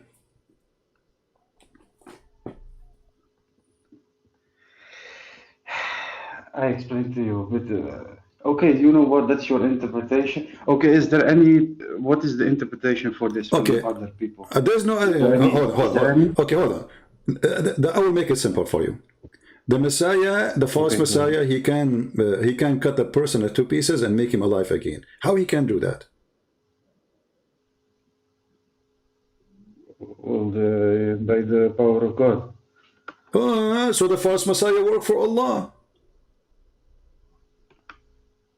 What? What are you talking about? You just say to me. Are you talking about the false Messiah or the real one? I just say to you how the false Messiah can cut the pieces, a person two pieces, and he put him together again. You said the power of God. Yeah, of course. Okay. How else? So Allah, he gave him the power to do so, correct? Well, yeah, of course. How else is he going to Okay, do it? See, so- not God. We don't believe in three gods like All right, you. hold on. So is the false Messiah a bad person or he's a good person doing the plan of Allah? I don't know if he's a bad person or a good person, but he's a deceiver. So what you okay? If he is a deceiver, but he is just working for Allah, so the real deceiver is Allah because Allah he sent him. No, he doesn't work. Okay, He let doesn't us work let us go back to zero. Who is the one who gave for Shaitan. who gave the power to the false Messiah to make people come back to life, to command the rain, command the ground? Even he can ask the ground to bring gold out, and the gold and jewelries will come out. So who is the one who gave him this power? I want the answer. Yes, Allah will give him the power. Allah gave him the power. So what's your point? How does it make Islam fall? If What's your point? this bad person, he's not exist now. Allah one day will create him, and then he will give him the power, and he will send him on us, correct, to do bad, correct? Okay, go on. I want to understand your point. So Allah is doing his best to deceive us, correct? Allah will send us a trick. No, that's not true. What do you mean no? That's no? not true. Okay, okay, let's go back to zero. That's not true. Okay, let's go back to zero. Who Who is the one who gave the power? Who is the one who gave the power for this person? Like in Christianity, let me help you. In Christianity, God created Satan, but he created him as an angel. So the power he gave him, he did not give him the power to be a Satan, he gave him power to be an angel. In Islam, the story is different. Okay, hold on. Here we have a person. He right now doesn't exist. Later, Allah will create him. We do not know when. Maybe now. Who does not tomorrow. exist? Allah will create Who does him. not Right? exist? Who is the one? Who is going to create this Dajjal? Dajjal, who created him? No, the Dajjal, he already exists. What are you talking about? He's already exists. Where? No, it is in another hadith that he is on an island. He's what? He's somewhere already. He's locked up. Oh, he's locked up. Okay, who I is? don't remember the hadith, but okay. I'm sure it's authentic. Yeah, I remember the hadith. That was a genius, I know. But I know anyway. So let us say I will go with you. So the Dajjal is already exists and he is locked up. Okay, who is the one who created the Dajjal? It's God. Okay, and who is the one who gave him the power to make those miracles? It's God. Okay, and God will let this Dajjal come on So what are you us. doing? I don't know. Can I say God is bad because he gave him the power to do that? Your logic is flawed, bro. Honestly. Okay, you know what? I will change my logic. I will switch my logic upside down. Okay, hold on. Okay, hold on. I will switch my logic upside down. The Dajjal is locked up by who? I don't know. What do you mean you don't know? Like, you know, It's not relevant. you know he's in jail, but you don't know which jail and who is the one who arrested him? No, he's not in jail. He's just on an island by himself. Oh, an island. I wish, man, I wish that is me. He's fishing there, huh? Like an island, the coconut tree. So he's you remind me of an angel. His name is Futros, which Allah, he broke his wings and he sent him an island which is isolated because he commits sin. You know the story about Futros? No, I don't know. Where is that? Sorry. Yeah, maybe later we will talk about it. Leave Futros alone, because now I feel sorry for him. Allah, he broke his wings and he put him in this island, and it's very hot there. There's a lot of coconut, by the way. It's fun, but there's no beautiful girls there. So, so when your prophet, he said those stories to you, and you said to me that he is locked up in an island, where your prophet getting those stories from? What are you talking about? It's from God. Allah told him that? Everything. Listen. Because you are a deceiver, Allah. Listen, I will tell you something. Yeah. Everything that the Prophet did, he did not by his own wisdom. He did by God's wisdom. He did what? What? So all these. What? What? Well, I don't understand what the Prophet said. I don't know. I said to you, because you say, where your prophet getting his stories from? You said from God. Where God he said that to him? Can you show me? The Quran in front of us doesn't say anything of this. I don't know if it's in the Quran or in Hadith, but somewhere it says that everything the Prophet did, he did not by his own wisdom. Okay. Everything he did, God. Okay. I want to show you. You mentioned to me that the Dajjal is in an island, correct? Yeah. Is it true that the Dajjal was a pirate? What? He was a pirate of the Caribbean? Are you trying to make a joke? No, I am not. Here we go. Okay, here we go. It says here that there's a story that at Dajjal, he was sailing in a boat. He was sailing in a boat with 30 men. And they are from certain tribes. What are you talking about? Listen, I will explain to you. Because you don't know where you're talking. The hadith in the front, my friend, the hadith is in the front of me. Don't tell me what are you talking about. Ad-Dajjal was sailing. Where it says that? This is in Sunan Ibn Dawood. And this is Sahih. So don't play the game of weak again. But it's a long hadith. I don't see. Yeah, it says. It's a long hadith. It says Sahih hadith number 4326. 4326. Okay, where it says that? Okay. It says here we go. Okay, read it for me then. I don't see it. Okay, hold on. Give me a second, please. Go on. Because it's a long hadith. Yeah, it's a long hadith, you are right. I mean, everything Muhammad says is very long. The only short is his logic. So here it says, Alhamdulillah. His logic is short, they say Alhamdulillah. Wonderful. Okay.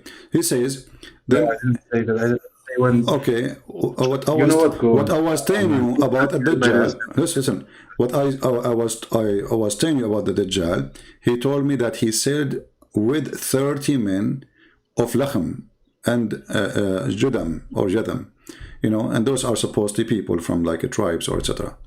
And then they were stormed and tossed for a month, and they drew near an island. When the sun was setting, they sat in a boat nearest of them, and they enter an island, where they met by a very hairy beast. Look at this story, how beautiful it is. Are you with me, my friend? There's a very hairy... Where is this hairy beast? I don't see that. It's in hadith in front of you. And remember, you are the one who told me about... Yeah, you... My friend, isn't it you who told me about... Maybe I'm behind.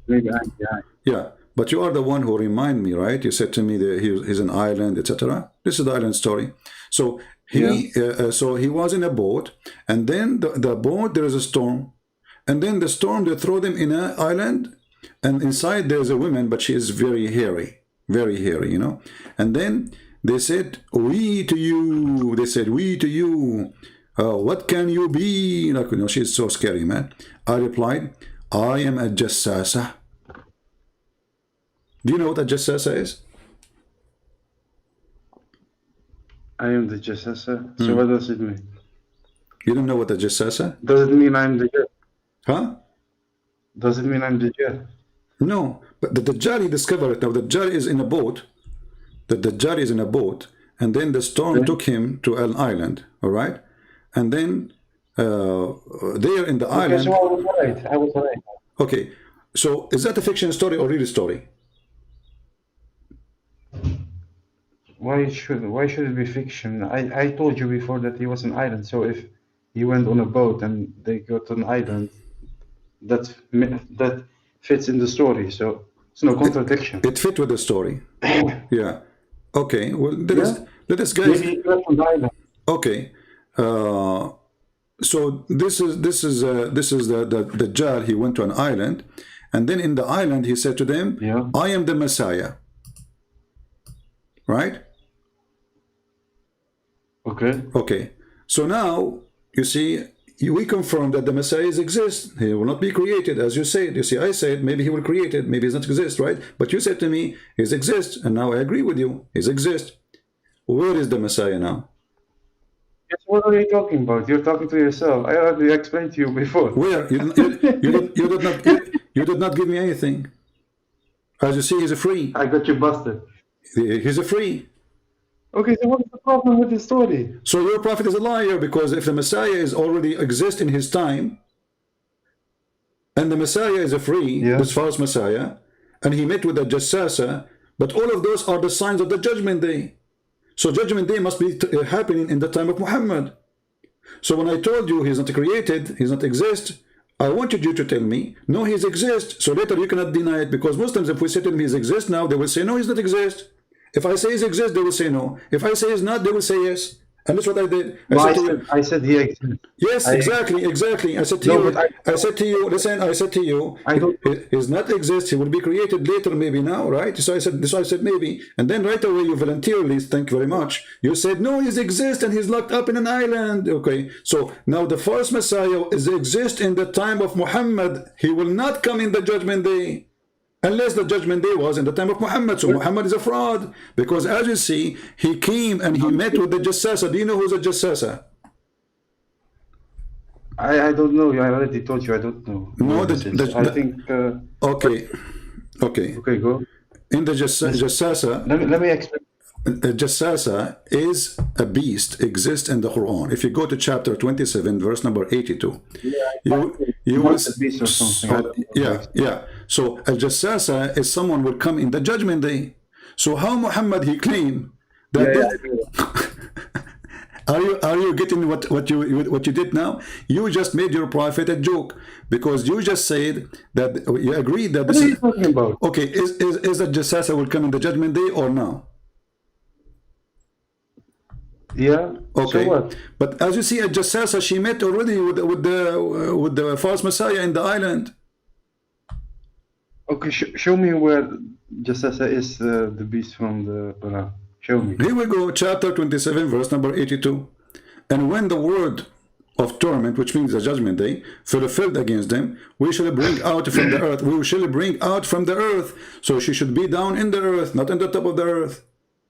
And which will speak to them, because of mankind believe not with certainty in our Quran. So Allah in the Judgment Day, he will order the beast, which is this woman with a lot of hair, you know. But my friend, take it easy. Are you okay? Are you okay? No, I'm sick, but it doesn't matter. Well, I hope you will be fine. So where is the... Okay, so this beast will come from the ground. When? In the Judgment Day, correct? Yeah, that's what I remember. Okay. But it's in the time. So how in the Hadith says that the Dajjal, he is already there, and a Jassasa is there, and they meet in an island? Yeah, but where does it say that Jassasa? I already told you. Where does it say that Jassasa is the beast from the Quran? Where does it say that? Here we go. Let us see. Let us go to the tafsir. I know that in the Quran it says that. Yeah, we go, no problem. We go to the tafsir, and because, you know, if I say to you, it's, you know, you will say to me, this is your opinion, etc., you know, so we don't want to do that. Okay, the chapter of the ant, verse number 2. Okay. Sorry, verse number 82. So what are you going to show me now? Okay, I will show you. Here we go. This is the tafsir about the beast will come from the ground, and this is in the judgment day. All right, here it says, this beast will emerge at the end of the time. Do you see it? This is Ibn Kathir. No, but I don't speak Arabic. I'm not showing you Arabic, I'm showing you English.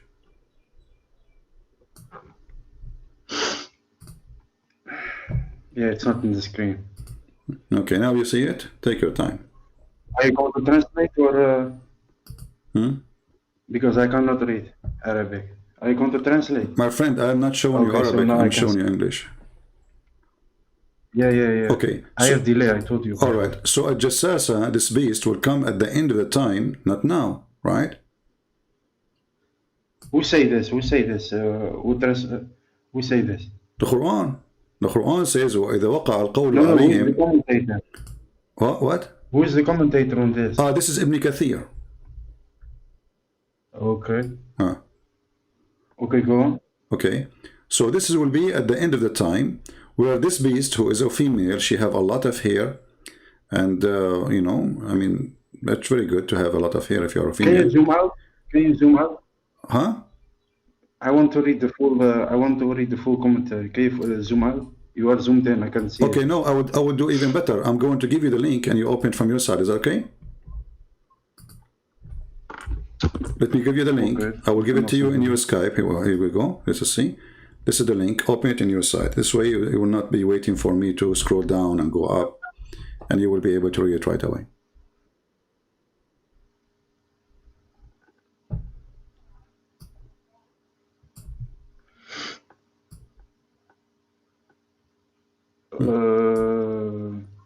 So where do I read? Because there's a lot of text. Do I read everything? From the beginning, it says the emergence of the beast of the earth. I'm starting from there. It says this beast which will emerge at the end of the time when mankind become corrupt. Correct? Yeah. Okay. So the hadith, your prophet, he said that the false messiah he met with the jassasa is a fraud, because she will emerge from down the ground. No, she is not at the top of the ground yet. She will emerge from under the ground, from the earth. And she is a beast who live under the ground. Huh? I know, I told you, I know that, but I asked you, where does it say that, what is the name that you said to me in the hadith? Jassasa. The name you said from the hadith? Jassasa. Yeah, where does it say, how do you know that means the beast? How do you know that? Every Muslim, he knew that. We can show you tons. Huh? Here we go, let's go. No, I don't know that. You don't I know don't know that. My friend, because you are... It doesn't say that in the Quran. No, because you are just a normal Abdul, you do not know. But this is the name which all Muslims, they use, and your prophet, he used. If I go right now to the hadith, and then I search for the word jassasa. I just type the word jassasa, you will see tons of stories, which you do not know about, obviously, because you are an average Abdul. All of them, they are saying jassasa. Here we go. Listen. I want to ask you also a question. Yes. You need to be. I want to ask you something from. Okay. Your Bibles. Okay. You do not even know your book. You want to talk us about why you want to jump and you run away from it. Come on. No. Listen. Here we go. You see. Okay. I need to say. This is a story about a jassasa, and a jassasa she have a special description, as you see. And let me show you the description of the jassasa, because I like it, by the way. Like she have ears like elephant, you know. Let's see. It says the jassasa is a woman. You go up. Yeah. Oh, you are a liar, man. I am a liar. Why am I a liar? Why? You are a liar. Why am I a liar? Why? If you go up, it says that jassasa is a woman, so you're a liar. I got you busted again. Okay, guys, you can be busted. So a jassasa is a woman, correct? So you see, you agreed that a jassasa is a woman. But when I told you a jassasa is a woman, you said no. I am the one who told you that. No, you didn't say that. No, I am the one who told you she's a woman. No, because I said she is a woman, and she is a woman, and she is very hairy. I said that. Everybody heard me. It's recorded. People, they can play the tape, and you said no. Who said that? You know. Okay, go back. So now look what happened. You just agreed that the jassasa is a woman, but look at this description of her. How a woman she have this description. Let us see together. Here we go. I want you to read with me, and you have the page in front of you. And you agreed that a Jassasa, she is a woman, so we will not have a problem. Read with me. It will strike the nose of disbelievers. No, hadith. Hold on. Yeah, in the hadith. All of this is a hadith. All of this is coming from your prophet, your phony prophet. Look at this. He says, okay, it's also reported. It's also reported by Ibn Majah and Ibn Jurayj, reported and etc. Describe the beast. He said, its head like the head of a bull. Have you ever heard of a woman? Her head is of a bull.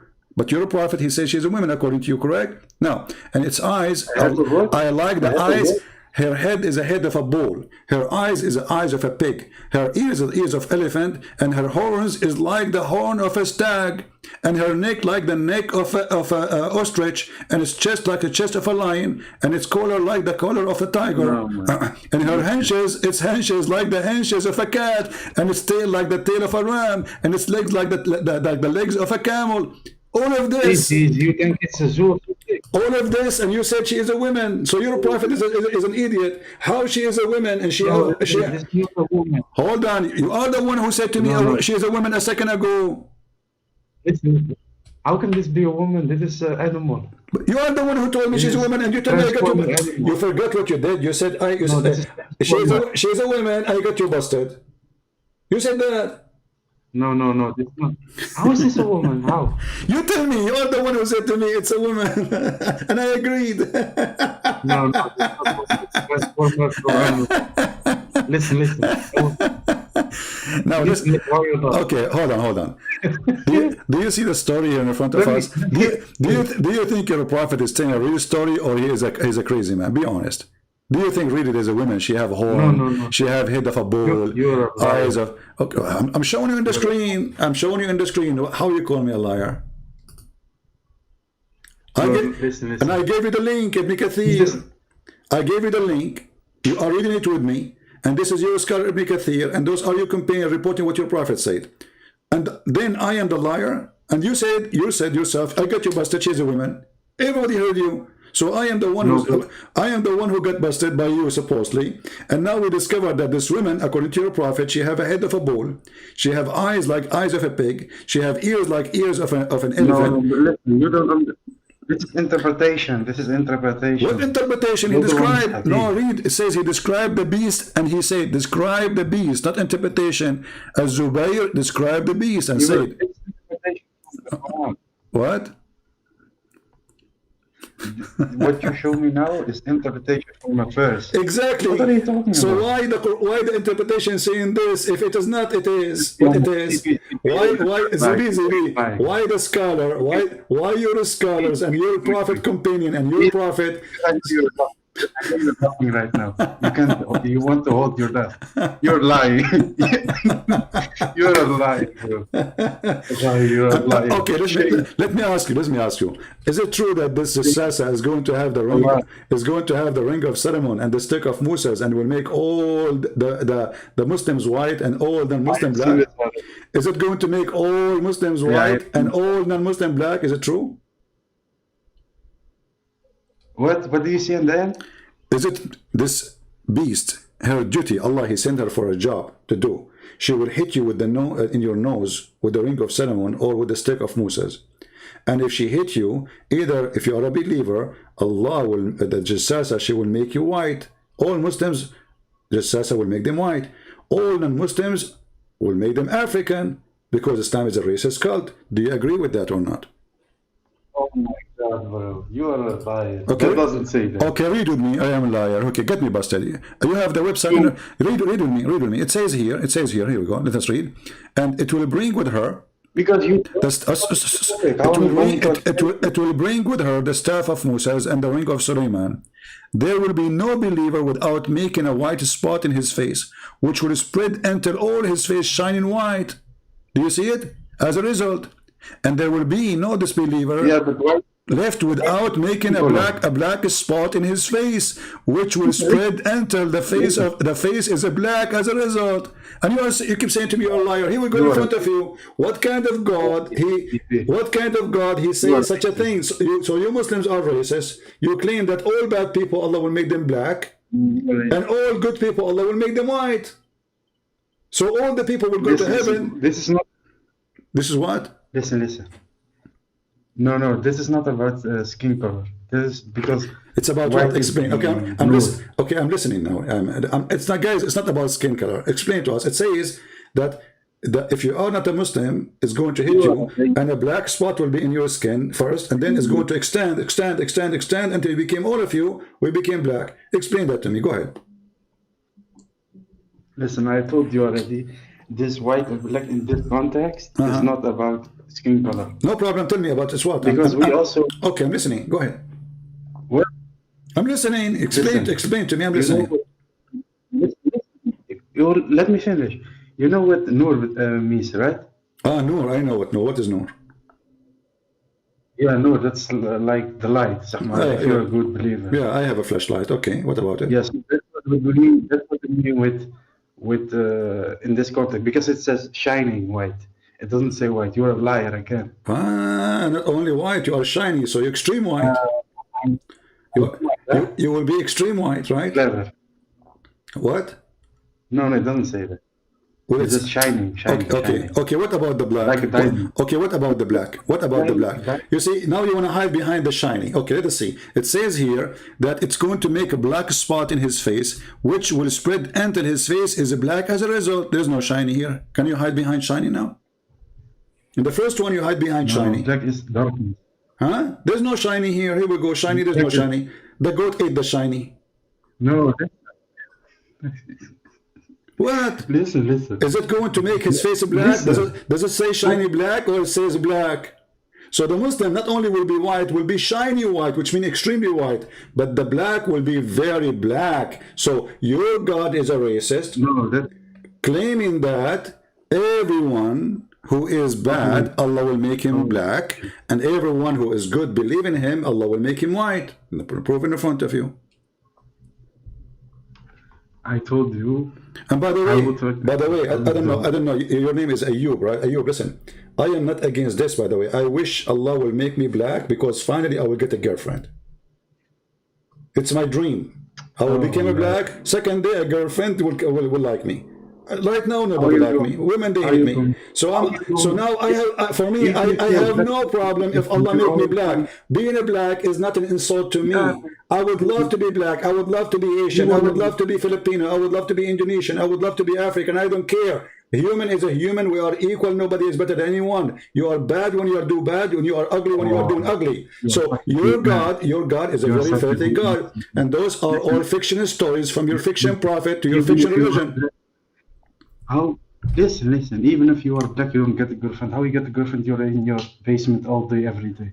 That's my first thing. Exactly. My second thing. Exactly. See how I'm going to get a girlfriend? I'm sitting in front of my computer. See, so because I love God, I don't care about girlfriend. I was joking with you, you idiot. It is you who worship Allah for the sake of your penis. You do jihad. You do jihad to get what versions. You do jihad to get version. You get jihad to be white. You do jihad so Allah will give you.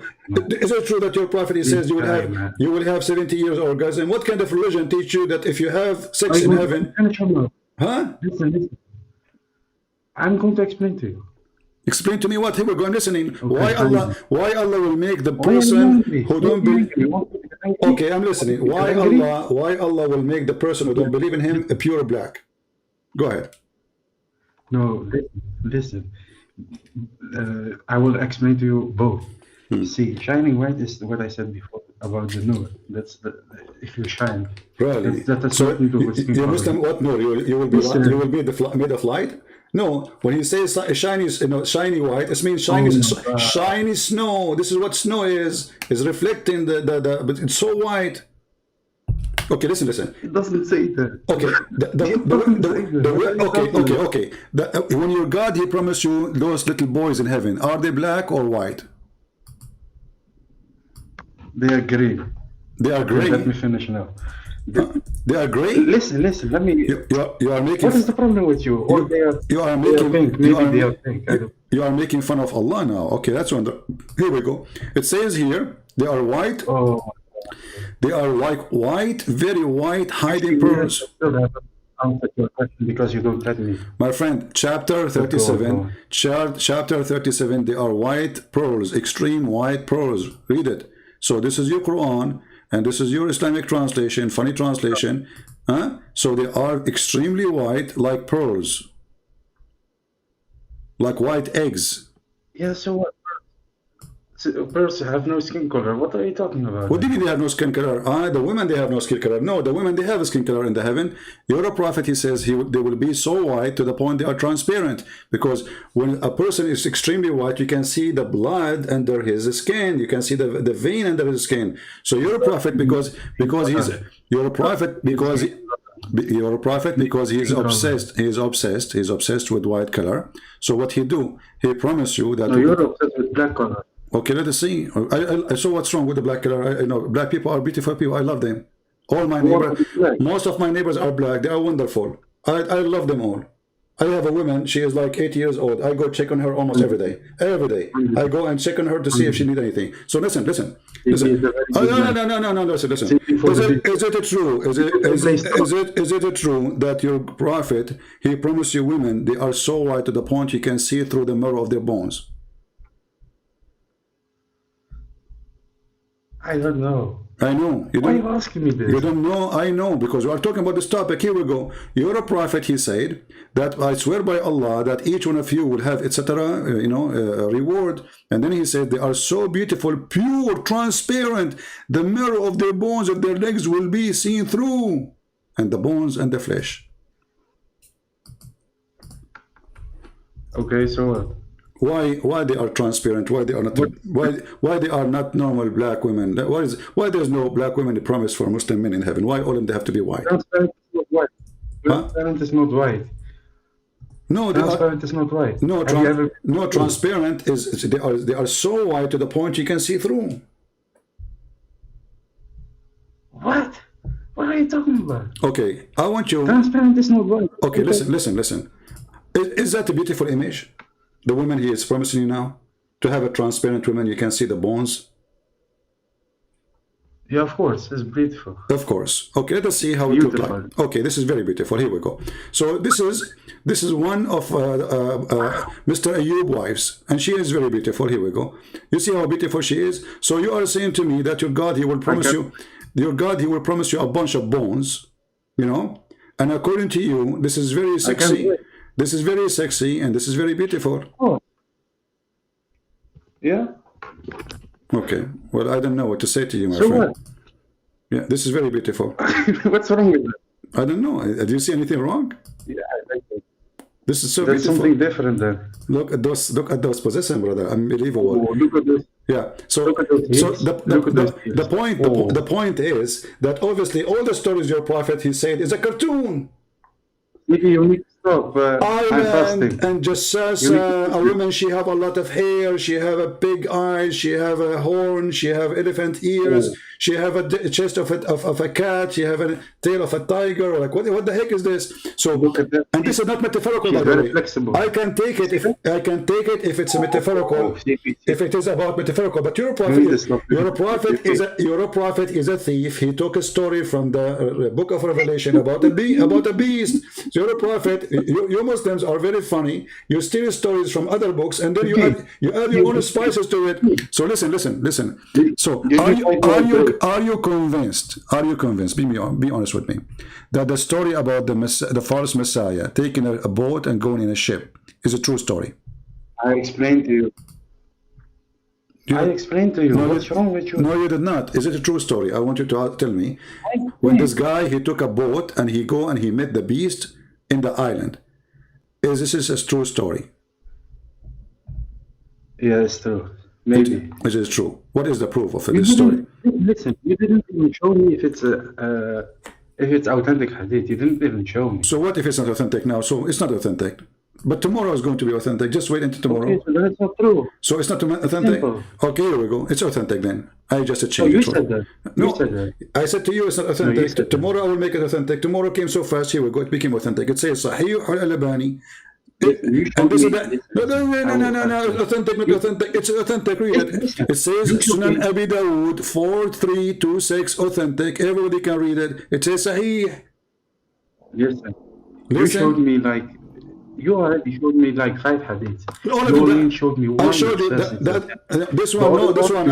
I'm asking you about the one. I just asked you about the one I just asked you about the one in the boat. This is the one in the boat. I told you he's a pirate. Yeah, so okay, and he met a jassasa, and you said, I don't know if it's is it authentic? So it is authentic. So it's a true story that a Dajjal is a free and is going around. So what is he? If he is a free, if he exists, this is the question, and then you can explain. If he exists in the time of Muhammad, okay, and Muhammad, he said that this is happening in his time. Okay, where is this guy now? Where is this beast to? Go ahead. What happened in this time? What do you mean? You mean this story? No, as long he is a free, the guy is a pirate, he have a boat, he go from island to island, as you see, he met with a jassasa, perfect team, she is a beast, he is a false messiah, both of them, they are very powerful, she have the ring of Solomon and she have the stick of Musa, she got all the magic of the Lord of the Ring. So now, by having this happen, what happened to those two? Why they are not here? Why we don't see them? Do you think they have connection with the Trump? Which two? Which two? The jassasa and the beast, the jassasa and the antichrist, the false messiah. Do you think like Trump he hide them, or do you think Obama is involved in this, or maybe Sarkozy, or Yasser Arafat, or what do you think is happening, brother? Maybe Hamas, they got him locked. Listen. What is this? Maybe listen. What? I will explain. Okay, I'm listening. Okay, listen. Okay, finally. No. Because you talk a lot of stupid things. You know the Gog and Magog, right? Yeah, I know Gog and Magog. They actually we are friends. We go to the park together. Listen, I'm not going to switch subject. I'm giving you example. You know Gog and Magog, they are hiding, right? They are hiding? Where? Well, CP, let's just continue. You know what I'm talking about. We are continuing. Because now we're going to switch. No, you have to tell me. You said they are hiding. I'm asking you where they are hiding. I don't know where. I don't know. What do you mean you don't know? But just agree with me so I can go on, yes? So okay, they are hiding where? Are they hiding underground? Oh my God. Are they hiding underground in the top of the ground? Are they under the ground or in the top of the ground? No, I think they are on the ground, I think. In the ground? Yeah. Well, the Quran says that he built the dam between two mountains. Have you ever heard mountains under the ground? So this is Alexander the Great. Listen. Okay, that's true. Okay, so you agree. That's wonderful. You agree. So now it's above the ground. Okay, how come we cannot find them? So Alexander the Great, he built a dam. I'm letting you finish. I mean, see, I like you, my friend. Actually, I'm going to make you. I will make you an admin in my chat room when we are not live. From now on, when we are not live, you're an admin. I promise you. Now, listen. So the dam is built between two mountains, and now they are behind the mountain. Why we cannot find them? Go ahead. I'm listening. Okay, I don't know why we can't find them. Because it's a sign. It's not yet happened, so it's a sign for in the last hour. How come? So it's not. But how come Zulqarnain he found them?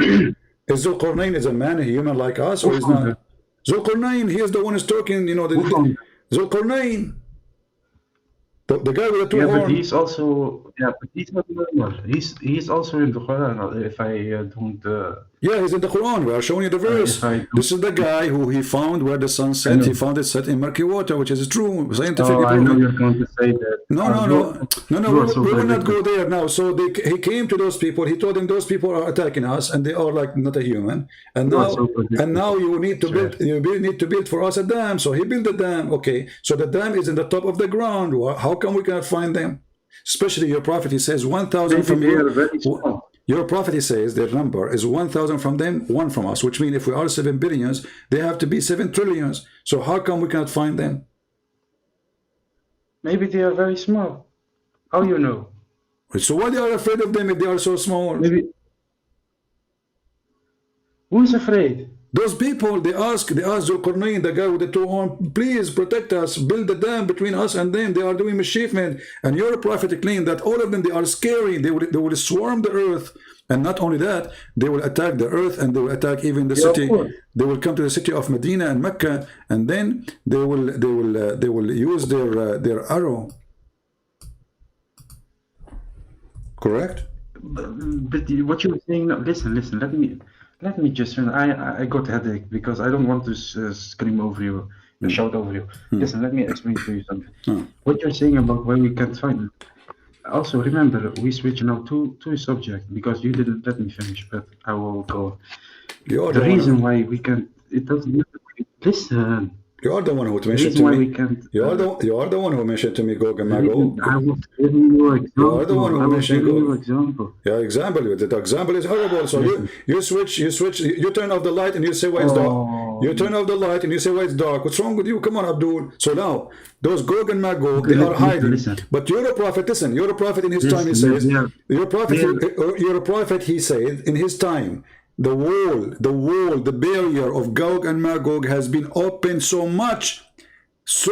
He is so terrified in his time. Actually, so Gog and Magog. How Muhammad was able to know that the whole of Gog and Magog is open?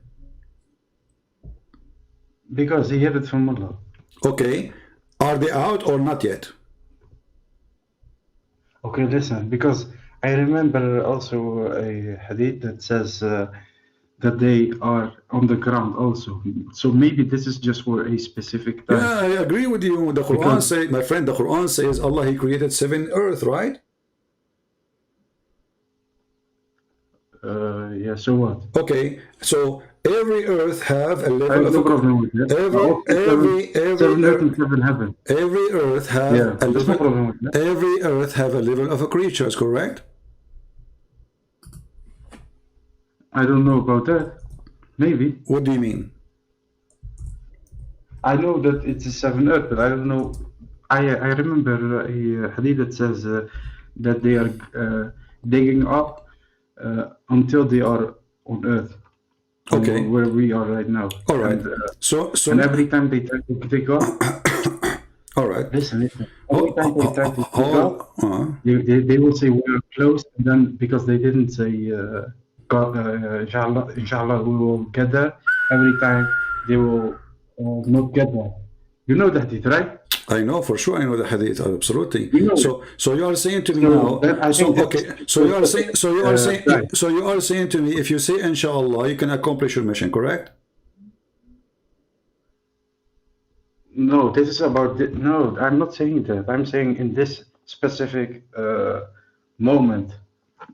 What moment? In the Quran, I think because the problem with you is you take things out of context. Because if there is something in the Quran that says about fighting, for example, it says something about. I saw something about you. You said in the Quran says you can crucify someone's hands, but it doesn't say that. It says that about a specific time when Moses was alive, but it was about the story. But you can't read like that because you are deceiver, like the Jinn. Oh, okay. What if I show you now? It says you can crucify people. That's how you read. What if I show you now that you can crucify them? No, but it was about a specific. No, it was about a specific time when Moses was alive. No. Here we go. Chapter 5, verse number 33. I got you busted. Here we go. Read it. You read out of context. I'm not reading. Here we go. We can open Ibn Kathir. And this is the Quran in front of you. I'm not talking about Ibn Kathir. I'm talking about the Quran too. And why Ibn Kathir will agree with me, not agree with you? So if this was for mischievement, did your prophet crucify people? No. Okay, let us see. He never killed people. So okay, let us see if this is true or not. Here we go. You are actually you have made these people, these brainwashed people in your okay, read with me. Read with me. He put nails in their eyes, he cut their hands, and he cut their feet. Here we go. This is what they do in the crucifixion. This is why ISIS they do it. Read it. No, but you didn't read the whole chapter. Here we go. Read the whole chapter. He did put nails in their eyes. He put nails in their eyes. He blinded them. And this is exactly what the Quran is saying, that those who do mischief in the earth, you cut their hands, you cut their feet, you cut their etc. And you crucify them. And Muhammad added, and people, they beg for water. They are dying on the cross. Look at this. He gagged their eyes. This is your prophet. This is the mercy of the prophet. The Muslims, they say to us, the prophet was merciful. He put people in the cross. He cut their hands. The Roman is way more nicer. At least those people, they put you in the cross, they don't do this. Muhammad, he cut their hands. He cut their feet. And then he put nails. He put it in fire and he put it in their eyes. How you say that the Romans crucified your God, man God? So how you say they are nicer? So, okay, well, I'm saying they are nicer because simply the crucifixion is way nicer than this. This is way more. They killed your God. No, hold on. You see, the Roman. You think killing your God is don't be a fool. I'm saying nicer as a way of killing, which means the way of killing is ugly anyway. But your prophet is way more ugly than even the Roman killing. So you're a prophet. Your prophet enjoy torturing, and you lie to me saying that the prophet and Islam don't teach crucifixion. You're a prophet and your God, he is learning from the Roman. This is the punishment of the Roman. This is the pagan practice. Why Muhammad is using the pagan practice as punishment?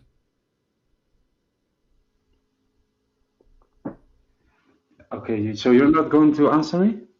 I did answer you. You said to me, I lied about the crucifixion. I said, no, the Quran confirmed the crucifixion. And I said to you, we can go right now and read the interpretation. Okay, so, okay, let us go. Let us go and read the No, I'm not really out of context, potato. Let me go to the interpretation. Can we? I can go right now to the interpretation. Everybody either will laugh at me or at you. Chapter 5, verse number 33. This is for the Jews or this is for the Muslims? We will see in a second. Here we go. We go to the tafsir. Don't shout. No, we don't not jumping. No. When you say something to me, I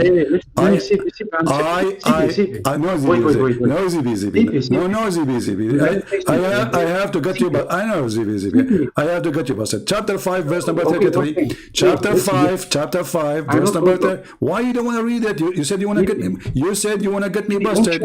You said this is for the Jews, not for the Muslims. Did you? Just what you said. CP, don't shout. Read with me. Here we go. It says. Okay. The following verse was revealed by. Hold on. When they came to the Medina and etc. And then as somebody suffered from illness, he told them to go and drink the camel urine and milk. So the prophet here. Who care if you meet me or not? Again, hang up. Go. Who care? Potato. So when you say I'm lying, you are the liar. Go and drink the camel urine, Dr. Muhammad, camel urine prescription. You see it in front of you. And then they say that story says that they gave their animals to Muhammad, and then they want to get their animals back. The Muslims, they say no, they are stealing. Doesn't matter what the story is. So they came to the shepherd, they killed the shepherd, and they ran away. And then Muhammad, he sent his army after them. And he brought them and he crucified them. And this is what the verse is about. So when you are saying this is for the Jews and you are supposed to mean I'm lying, that is your stupidity. This is Tafsir al-Jalalain. You can see Ibn Abbas, you can see Ibn Kathir, you can see whatever you want. You are just a stupid kid who try his best to defend his prophet, but at least you are more brave than those who have a beard. You see, because those are kids and nobody count what they say, they can call me. But the one who have a career, he will never do that, because that will end his career. Are you going to mute me now? Okay. So is it about the Muslims or about the Jews? You're right. You say this is about the Jews. Is it about the Jews or about the Muslims? Okay, simply let me just say one thing. Yes. Is it about the Jews? No, you have because you accuse me of lying. You have to apologize before you continue. Here we go. I have it in front of you on the screen. This was a verse was given to the Jews or given to the Muslims to crucify people? I don't see it yet. I just gave you, it's chapter 5, verse number 33, and you can read the interpretation. Open any one of them. I have now Ibn Abbas in front of me. I can open Ibn Kathir. I just opened already Jalalain. All of them, they say this is about crucifixion for those who do mischievement and revealed to the message of Allah, revealed to the message of Allah in the city of Medina. I don't, it's not on my screen. It's not on my screen. I will give you even the link. I will give you, I will give you the link. I will give you the link. Here we go. Shall I give you the link? Wallahi. Please, let me just say one thing. Wallahi, what wallahi? One thing, okay? What wallahi mean? Okay, please. What wallahi mean? Because you woke up my parents. No. Because he was shouting. Please just don't shout, okay? Because I also can shout now. Because use a headphone. It's late in the... Don't you have a headphone? I don't have a headphone. You have money for me because you have a lot of money because of Patreon. Ah, I have a lot of money. Okay, my friend, let us ask. Is it okay to ask people to go to give money and go to heaven? Like the scam Muhammad? I don't ask people to, hey guys, since I come here, did I say to anyone go and make donation? Anyone heard me saying, hey guys, go and make donation? I don't. I go live on air. I finish my broadcast, I say nothing. If people they go, no. You see, hold on. You open a topic. It's very important because the one who asks people to go and give money so they can go to heaven is your prophet. I don't promise people heaven, and I don't talk about it. I go live. My service is for free. I give my books for free. So if somebody will help me because I am helping them, no, hold on. You said now you know. A second ago you do not know. You said you are doing it because you have money. Listen, what kind of God? He asked. You don't get money? What kind? You don't get money? I don't ask for money. I don't ask them for money. I don't beg them for money. It's your prophet who claim. It's your prophet he claim that my teaching is for free. Your prophet is teaching is not for free. Is the teaching of for free? Okay, hold on. Okay, here we go, guys. The teaching of the prophet is for free. You want to challenge me? It is for free. Do you want to challenge me? I can go to a mosque and get the Quran for free. Because he's dead now. When he was there, you don't get it for free. So I'm asking you now. I do. I'm asking you in the time of Muhammad, was it for free or you have to pay him? Why are you talking about the time? I'm talking about. You are saying Muslims today are better than Muhammad. So now it's for free in the time of Muhammad is not? I didn't say that. Okay, I'm asking you in the time of Muhammad, was it for free? You said. I'm saying in the time of Muhammad. I lost my voice really. My voice is getting tired. Okay. So go. Is it for free when your prophet, if you want to meet your prophet in a private consultation, let us say you came to the prophet and you said to him, I want to talk to you. Is it for free? It's his teachings are for free. Yes. I just asked you the question. Let me repeat the question. If I come to Muhammad, you ask me if it's for free. Yes, I come to Muhammad. I want a private consultation. Is it for free or I have to pay? Private consultation? You're talking about appointment or something? No, I come to his house. I come to his house. It means I'm not speaking to everybody. I came to his house. I say, Prophet, can I talk to you? Is it for free to talk to him? It depends. You mean on Islam? In the time of Muhammad, if a guy he come to Muhammad to talk to him, is it for free? It depends. It depends on what you want to talk. Depends. Because he was a businessman. What? He was a businessman. To talk to him about Islam, to talk about Islam. So agree, Muhammad is a businessman.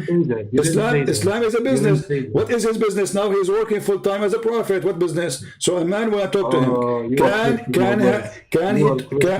I want to come and ask him a question about Islam. Should I pay to ask him the question, or he would ask me for free? No, it's not forced to pay. But if you want to give a donation, it's no problem. Okay, read with me. Or who you believe. Read with me about your prophet scam. Or who you believe when you cancel the messenger in private, spend something in charity before your private consultation. Let us compare between me and your prophet. Did I say to you, go and make donation to talk to me? No. Did I say to any of those people, go and make donation in order to hear me? No. Did I say you will not be able to... Where is this for? Where is this first? I don't see it. Chapter 58, verse number... Something in charity before you... Chapter 58, verse number 12. Wait, I see it. Wait, calm down. Yeah, Muhammad doing business. You want to talk to the Prophet, you have to pay him. Yeah, but this is, but come on, CP. It says clearly charity. For sure, charity. For sure, it's a charity, my friend. It's a charity. You are giving Muhammad, everything is there. Giving Muhammad a charity because Allah will reward you, brother. But it's going to go to who? You see, okay, listen. Why I cannot? What if I am not even a Muslim? How I can talk to him? You will not be able unless you pay something. You have to do something. Okay? Why do you want to talk to him? Jesus, I want to ask him because Muhammad, he came to the non-Muslims so he can convert them to Islam. When he came, there's nobody who believe in him. So how come now he will not talk to you? Because now he became famous. He's on YouTube now. He have a big channel. He called himself his channel Mimi Boo Boo Sheikh. You know, and now you cannot talk to me unless you you want to watch my video. You have to pay subscription. This is false. This is a fraud. No, but okay, this is not an act. This is not an act of a prophet. My videos are totally for free, and not only for free. Not only for free. I'm showing you the verse in front of you.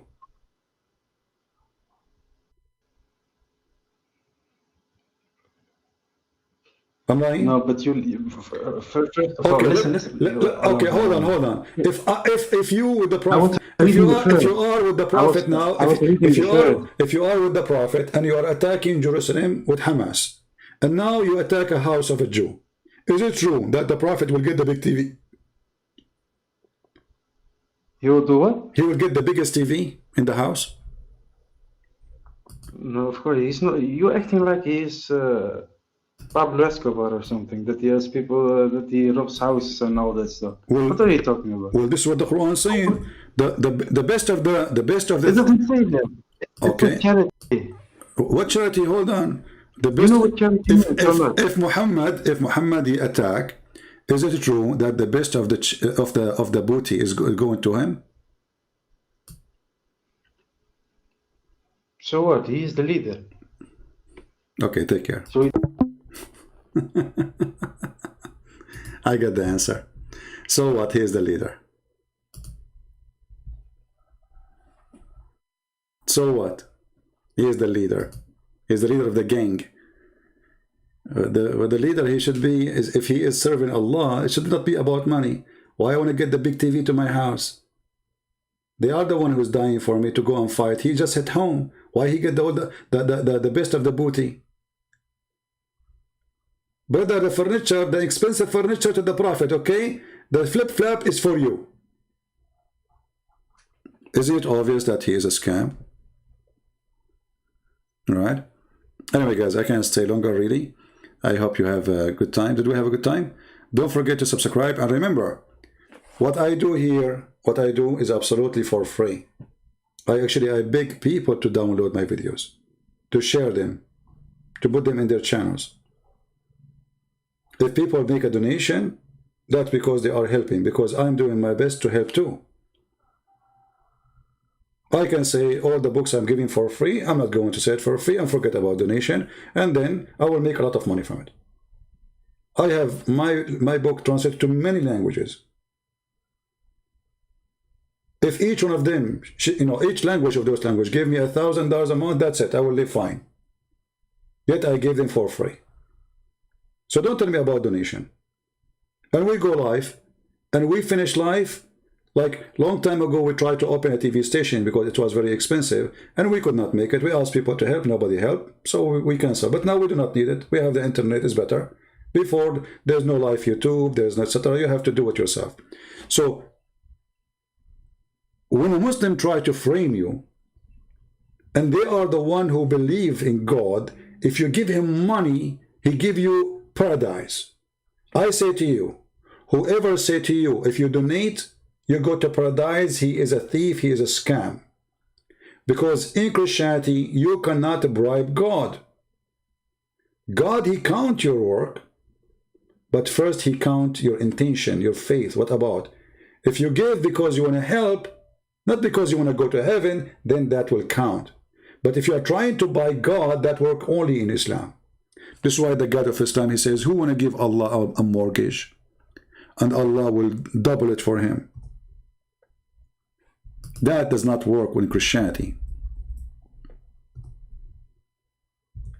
That does not work with Jesus. And God who begged for money cannot be God. Did Jesus beg for money? The Messiah, he can raise people from death. Did he take wages? You're a prophet, you agreed that he will not talk to you in a private unless you pay him. My Lord, he raised the people from death for free. He made the blind see for free. He made the person who cannot walk for free. And all the disciples, they do the same. And this is why the Bible says, for free you took, for free you give. Isn't it amazing? For free you took. And you know, it's not a secret that there's nothing in this earth is for free. If I want to go right now and I want to fill up my car, who is going to give me my gas for free? I will say to them, I'm a Christian prince. Yet the Lord, he said to his disciples, your life will be extreme hard.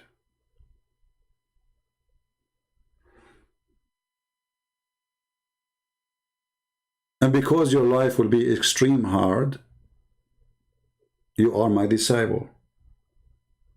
Not because you are a person who live a fantasy or a luxury.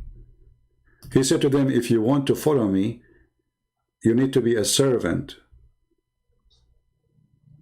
In order to be a master, you have to be a servant.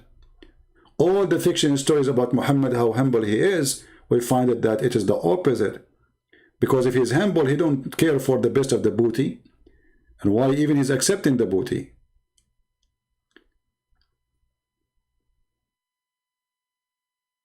Isn't it Allah is your provider?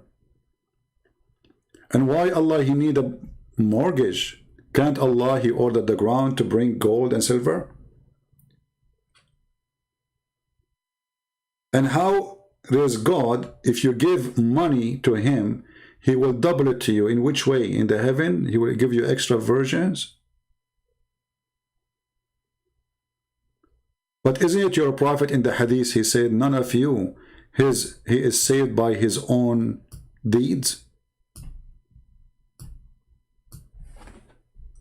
So this is a fraud, he was stealing the money.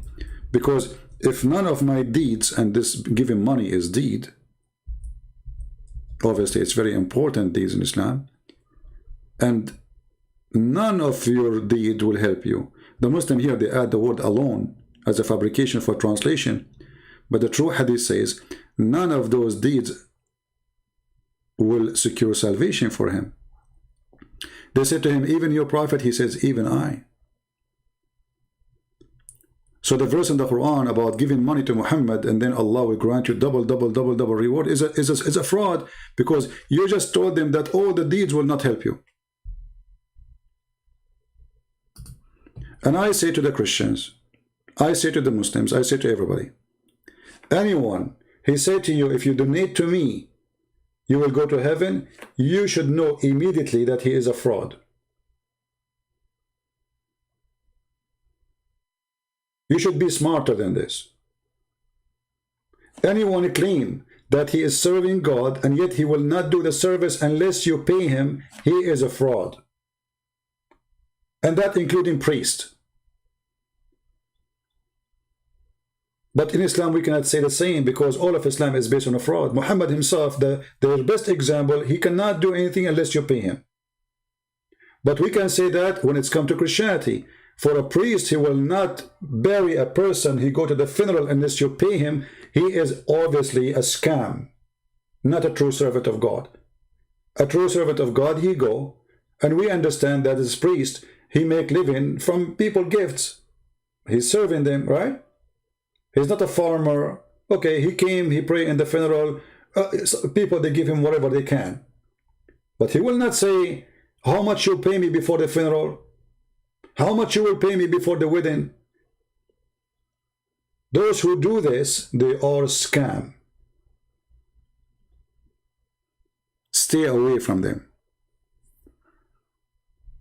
The Lord, he said, from their fruits you shall know them.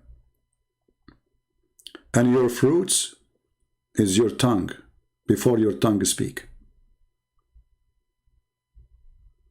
Right?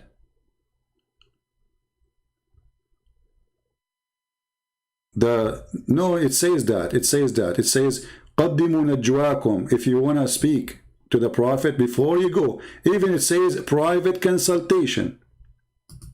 It's mentioned literally the word private consultation. So don't give me a speech. Don't tell me it doesn't say that. Here we go. Let us put it again on the screen.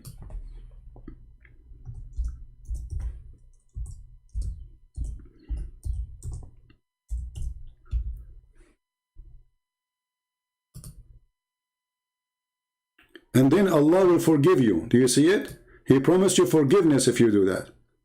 Or who you believe when you went to consult with the messenger in private, spend something. So this is for the private service. Muhammad, he opened a private clinic. He's the shrink. So don't tell me it doesn't say that.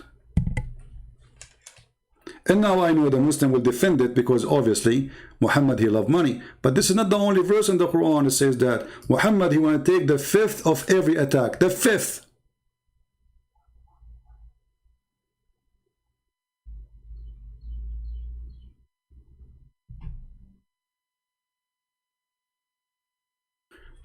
Look at this guy. He's saying this is not a must.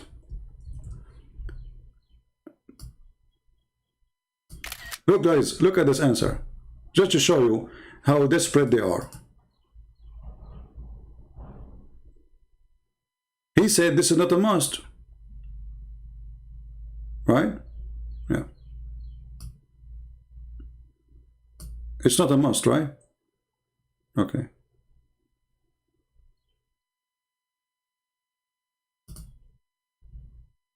If it's not a must, why you are bothering the people with it? People, if they have good heart alone, they will give. And why you make it if you want to have a private consultation?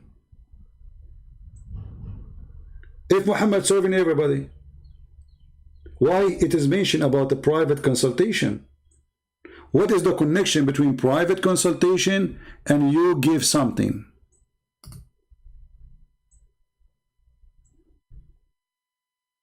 And then if you cannot have, okay, what Allah is all merciful. Merciful for what?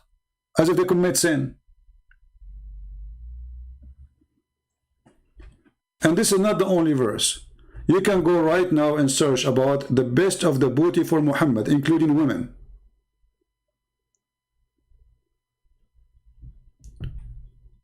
Even the hadith. Muhammad, he was not shy to say, Allah's favor in the following things. Read with me.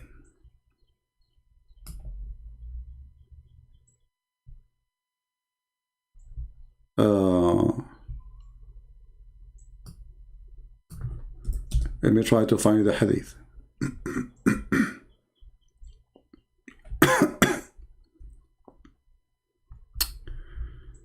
Man, I'm losing my voice.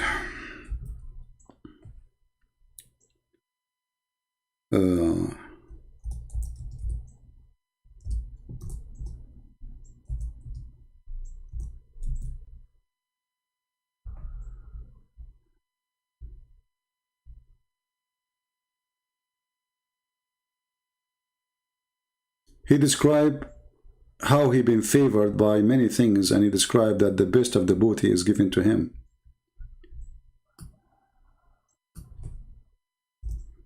Let us see this one.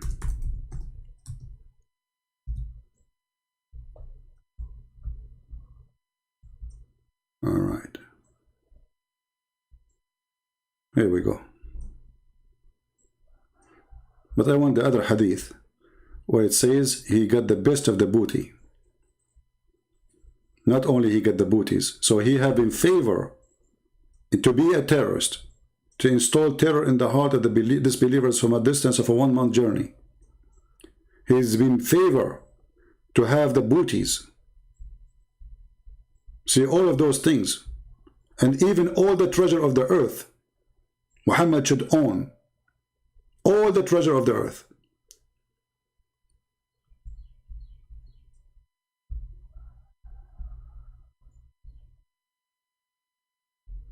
Look how many verses, many hadith. But let me try, there's one I want to find.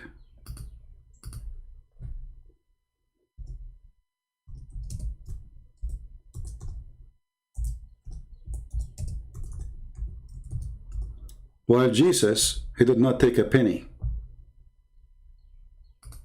He did not own a donkey. He did not own a house.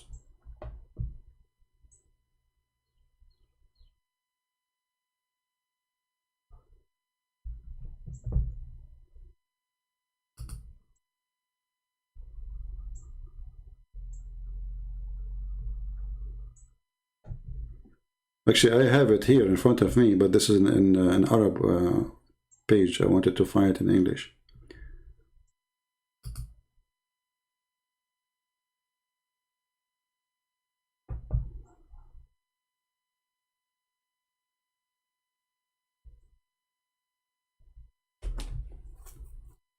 Here we go.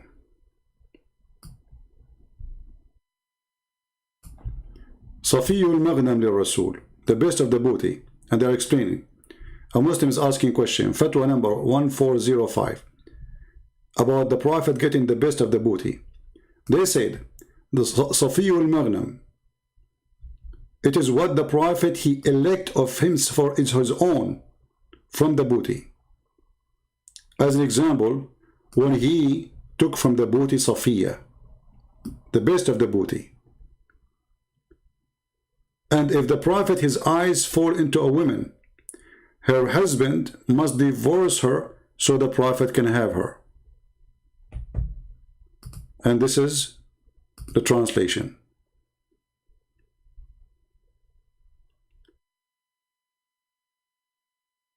The interpretation of the verse was in the fatwa, etc. It says, he chose to himself, the translation is very horrible, you know, the best of the booty. And then they speak about, but those who speak Arabic, they can go and read. Let me post the link for you. You can go read it by yourself if you speak Arabic. I'm sure this guy speaks Arabic. Why a prophet of God, he want the best of the booty? And why he chose the best of the women to go to his bed? You don't have enough money? You don't have enough women? Nothing is enough for him? Right? Yeah.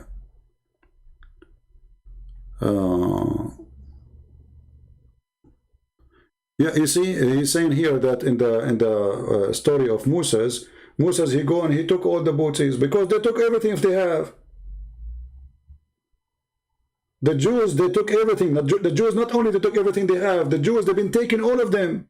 They took their goats, they took their animals. So this is what they used to do to the Jews. All the tribes around the Jews, they used to attack them. And not only they take their money, they take their whole nation. So they are going and taking back what they lost. You're a prophet here. He's attacking the Jews who they never took anything from him. Did the Jews took anything from Muhammad? Did they kidnap Muslim women? Did they take the money of Muhammad? Never. So the Muslim, they say, when the Prophet was attacking the caravan, he was attacking what? Because they kicked him out of Mecca. They lost everything there, which is a lie, because they left in peace. They took all their stuff with them. You can say they left their houses, but you know, houses at that time, I mean, the earth is empty. Made of from dirt, built. Those are Bedouin. They can make a tent anywhere. Your prophet was attacking the caravan after a caravan, and then even the ones who never attack him, he attacked them. As an example, the Roman, he says, attack the Roman and get the blonde girls. Did your prophet Muhammad Saeed said attack the woman and get the blondie girls?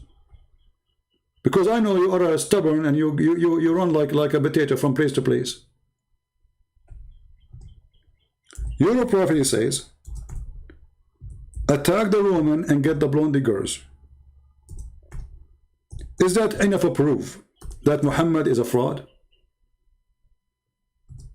Imagine today I say let us attack Iceland. All of them, they are blonde. Okay, Christian Prince, why you want to attack Iceland? Because we want to get the blondie girls. Don't you want to get the blondie girls? And then when a guy, he said to him, don't tempt us with women, man. Muhammad, he accused him to be a hypocrite.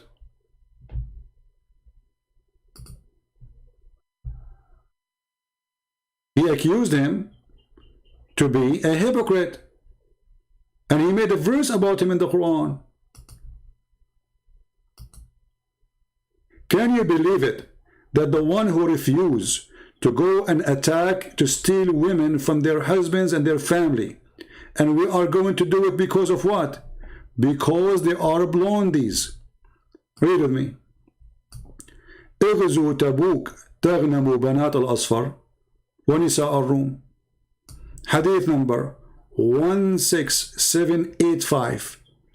Which website we are reading? The official government website of the Kingdom of Saudi Arabia. Which book? Tafsir al-Tabari. And we can show you from other books. Translate to English. And then the coward, they will say to you, well, isn't it Moses?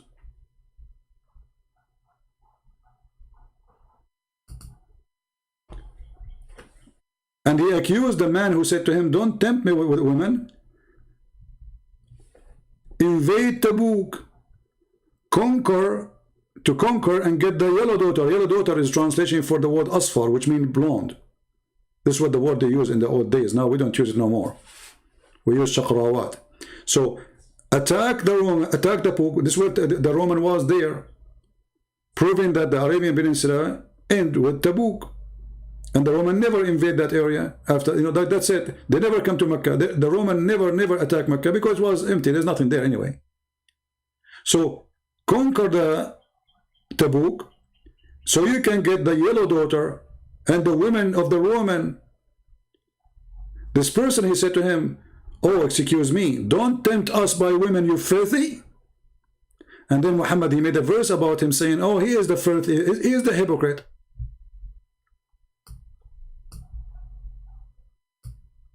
So Muhammad was not attacking really to promote Islam. Muhammad was seducing his men. It's a gang. Attack so we can get the money of the Jews. Attack so we can get the money of the Christians. Attack so we can get the women of the blondie women. There's a video actually made by the sheikh from Egypt. He said, do you know why we are poor? Do you know why we are poor? We don't do because we don't do jihad. Do you know how rich the Jews? Do you know how rich is Europe? If we go right now and we invade them, do you know how we will live? Now. This is not 20 centuries ago. This is now how they teach in the mosque. That is the truth. Attack the Roman and get the blondie girls. Not attack the Roman to make them believe in Allah. Attack the Roman so you can get a blondie women. That is the truth, and the truth hurt. So guys, I want to say thank you very much for being here. I wish I can stay longer, but what we did already was good. 3 hours and 30 minutes, that's a lot of time. But as you know, I do my best. I mean, rarely you will find somebody stay with you like all those hours, right? For me, I love really to stay as much as I can. And people, they ask me to make my videos short. So I'm thinking to make some videos which is extremely short, and still we make some videos where they are long, because I believe that long videos are the best one to give you the whole image. Short videos is kind of like giving you like a little bite here and there, and they will not give you really the whole image. But I understand sometimes short videos can be more effective because easy for people to watch them. People are busy, they have things to do. It's not like me, you know, I'm spending my day with you. There's people, they have things in their life, you know, they are busy with it, which is normal. Yeah. Muhammad, he said, if you conquer a nation, treat them inhabitant nicely. Yeah, this is why he raped them. Yeah. So treat them nicely by taking their women. Guys, if you conquer a nation, so he's a good guy. I mean, come on. If you conquer a nation, treat them nicely. Kill the men. Kill all the men. Rape the women. And take the boys as slaves. The Prophet said, if you conquer a nation, treat them nicely. Abdul said, don't come here again, coward, who don't dare to call me because you don't want to, you know, destroy your career. Do you see how nicely they are? He killed the men and he took the women and the children as slaves nicely. I mean, how nicer it can be. The same as we saw in the video of ISIS kidnapping the Yazidi. Kill the men, take the boys, and everyone who is a boy, he have little hair around his pubic area, kill him too. Nicely. Treat them nicely. You see how the Muslims, they try to fool you? So suddenly we have a nice thief. He's Robin Hood. Don't you hate your wife? Muhammad will take her. Don't you hate your husband? Muhammad will kill him. Nicely. What a filthy idiot. Coward. Thank you guys for being here. May the Lord bless you. Until we see you soon again. Christ is Lord. Islam is false. And we prove it every day. Don't forget to subscribe. And always, if YouTube is not giving you notification, you can join us in Patreon, and don't worry, it's for free. You don't have to make any donation. It's just to get your notification. All our service is for free. None of our service is not for free. All my videos, all my teaching, all my time is for free. I'm here to serve, not to be served. And I really appreciate those people who download the videos, and those people who add subtitle, and those people who support us by donation too. Thank you, God bless you, and see you soon again. Take care.